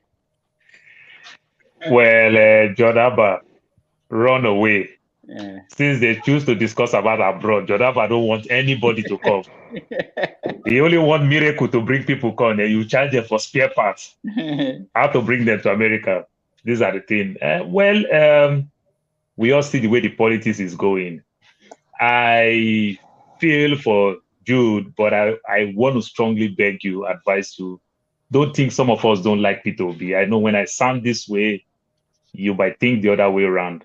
But the new bully when it comes to politics today, it may be the Labour Party, the P2B people. They are taking it too much. Sell P2B. P2B has taken his time, you understand, to go from TV station to TV station to say so many things. Pick things that you can sell your candidates. But when you want to start cursing the other side and everything, I don't think it will help you a lot.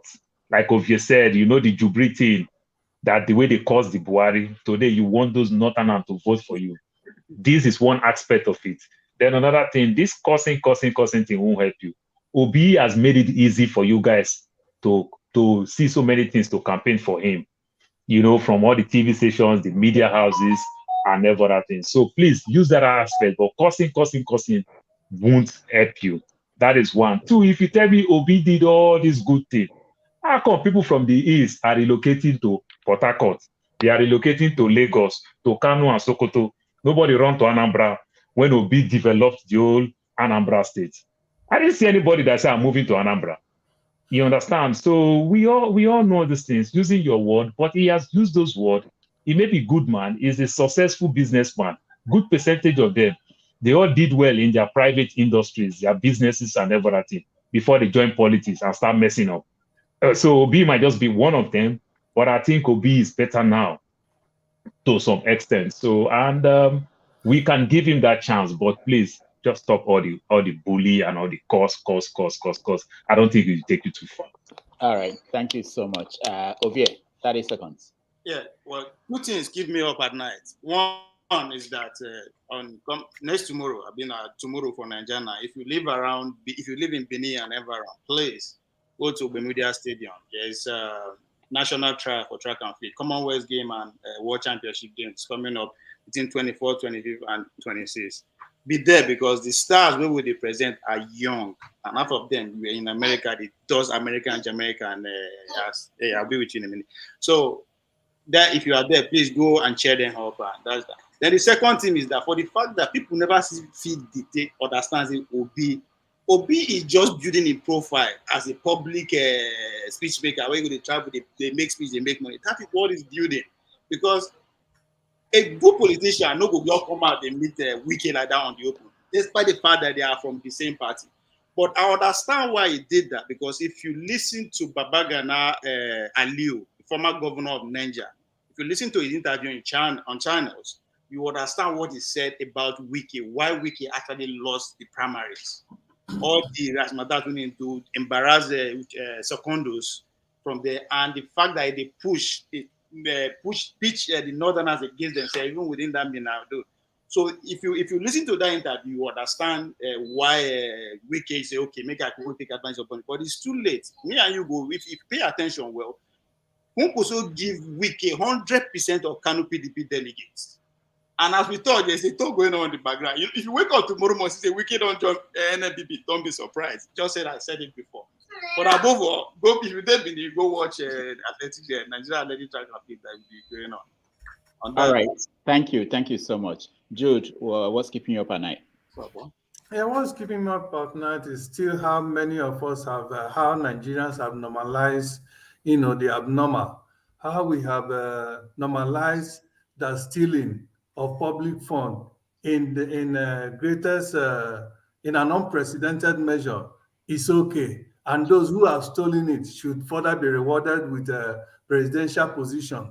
That I just can't wrap my mind around it.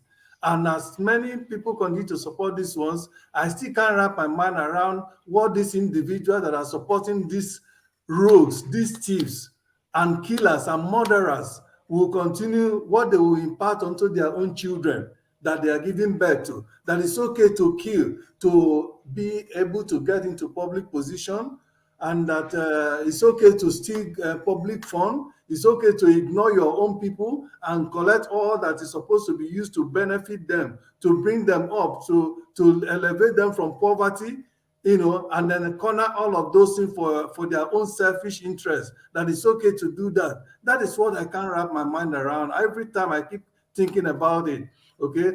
P2B, like I said, is not a cent. Personally, if I am in Nigeria, I'm not going to vote for P2B because I know that this election is an effort in futility. It's not going to solve Nigerian problem. Nigeria needs to be dismantled. Everybody go their own way. That is where I still stand. And people tell me, people can say, oh, how is it going to happen? It's going to happen. Let us just keep our finger crossed. It's going to happen. Nigeria is irredeemable. And by the grace of God, that country must be disintegrated. By the way, are we not even proud of ourselves? Somebody came from somewhere and name us Nigeria, put us together. Nigeria was not concocted.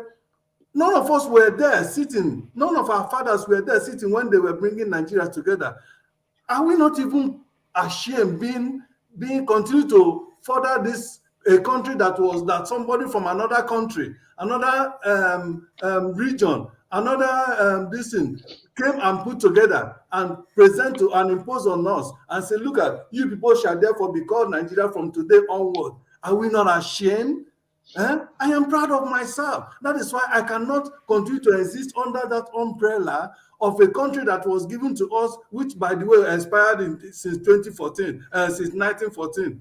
That's 2014. Okay, we should be proud of ourselves. All right, Anyway. Joe, thank you so much.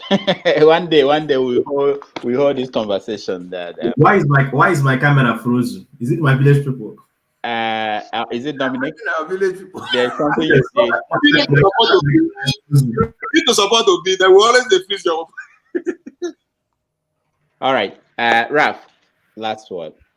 What's the all I know is that if it's the same God of the people that created Nigeria that we end Nigeria, well, Gotesh, yeah. But anyway, let me read this tweet quickly. They called Goodluck Jonathan's wife barren woman, sheepopotamus, as per opposition. But if I say Aisha Buhari looks like the sole beneficiary of the Al-Majiri feeding program, they will start crying and wailing about how I'm bullying women. It's from my man, David Hundein. When Nigerians love to revise history that we call Buhari names. I remember the names people were calling Goodluck Jonathan. Exactly. It was worse. You know, they pretend now saying that Buhari will start to form name on top, Jubril and all that. I remember the names. You people were calling Goodluck Jonathan worse names because now Ijoma from South, it was easy to call that one name because he no be army general. But the army general will go flog you. Yeah, you know, call the form say, it will make Northerners offended. That's why they won't vote Peter Obi, my friend. That's not it's not my friend. Be serious. One thing that I don't know how people, that's one reason why I don't take liberals serious. I used to be a liberal before, but if you want a saint to be your political candidate, fine, that's it. But that's why, like Bernie Sanders can never be a president in the United States because I don't know how to build allyship because it's only me. Whichever country you're in and you want to move forward as a politician, you have to be able to build bridges. And if Peter Obi is meeting with Wike, whether it's in daytime or nighttime, it doesn't matter because Wike is still annoyed from PDP's primary. He has been opening his mouth talking about it. It's smart for you to go and meet him and reach out to him and say, oh boy, come join me or whatever. I don't know. But if you are using that one to say you're offended, you're not serious about Nigerian politics because you're not ready. You're not serious. You're not ready. That's why they will beat you. They will just beat you. You don't know who you are facing. Tinubu was meeting with all the governors before the primary. Who complained? Atiku was meeting with calling people to come to Dubai. That was money they were blowing. The guy went to the governor's house to meet with the governor, and people are complaining with it about, why go meet her? This was wrong. He should have done it. Like, I'm like, you people, how do you want politics so perfectly done? Show me the example of perfectly done politics. Are you talking about me? Wait, my guy, I did speak now. Make I speak. So you can't give me one good example. This is why Shawore lost, because Shawore couldn't build any bridges with anybody. He had a great message, great everything, but oh boy, who are you carrying along with your party? Nobody. You can't do it by yourself. And when you talk to his supporters, they will say, oh, it must be him. It must be him. Okay, go and win by yourself. You can't. That's why they will beat you. You are going to face a dragon. You want to carry bow and arrow and say, I will shoot a dragon that breathes fire with a wooden arrow, and they will just breathe fire on the wood before the arrow reaches. Then you are like, okay, but it's supposed to work. My guy, look at how people do it in other countries. Why is Kenyan election that's happening in August? Why are you seeing political parties merging together? Why are you seeing it? Final thing I will say about church. The Philippines had a presidential election recently. And if you want to see church coming out to declare for candidates, that's where you saw it. Nigeria is still fake because The churches that have been benefiting from the Nigerian system cannot come out and openly say who they are supporting. Yes. They cannot, because the churches in Nigeria, you're all part of the system. It's like saying Dangote will come out and support somebody openly. Dangote is part of the people benefiting from the system, so why will he come out and support somebody? Mm-hmm. Nigerian churches are in the same, but in the Philippines, priests were campaigning for candidates. Catholic priests were out there campaigning. This is who we are supporting, whether they are winning or not. Go and do it if you get liver. We'll see. All right. Your Holy Spirit will tell us. All right. And give Dr. Damages a like if you watch this video. Man, yeah, share the video too. Yeah, please. Thank you, everybody. I really appreciate your time. Thank you, Raf, for always being there. I appreciate you. Joe, thank you so much. Ovie, of course, thank you. You are in the dark now, but we thank you for joining us. Obed, thank you so much. I hope we see you again. Paul, thank you for joining us today. And of course, Dr. Dominic, thank you so much for joining us. We appreciate all the perspectives that everybody, you guys bring to this show. And we see again on Saturday at 11 a.m. New York time, 4 p.m. Nigerian time. And have a nice day.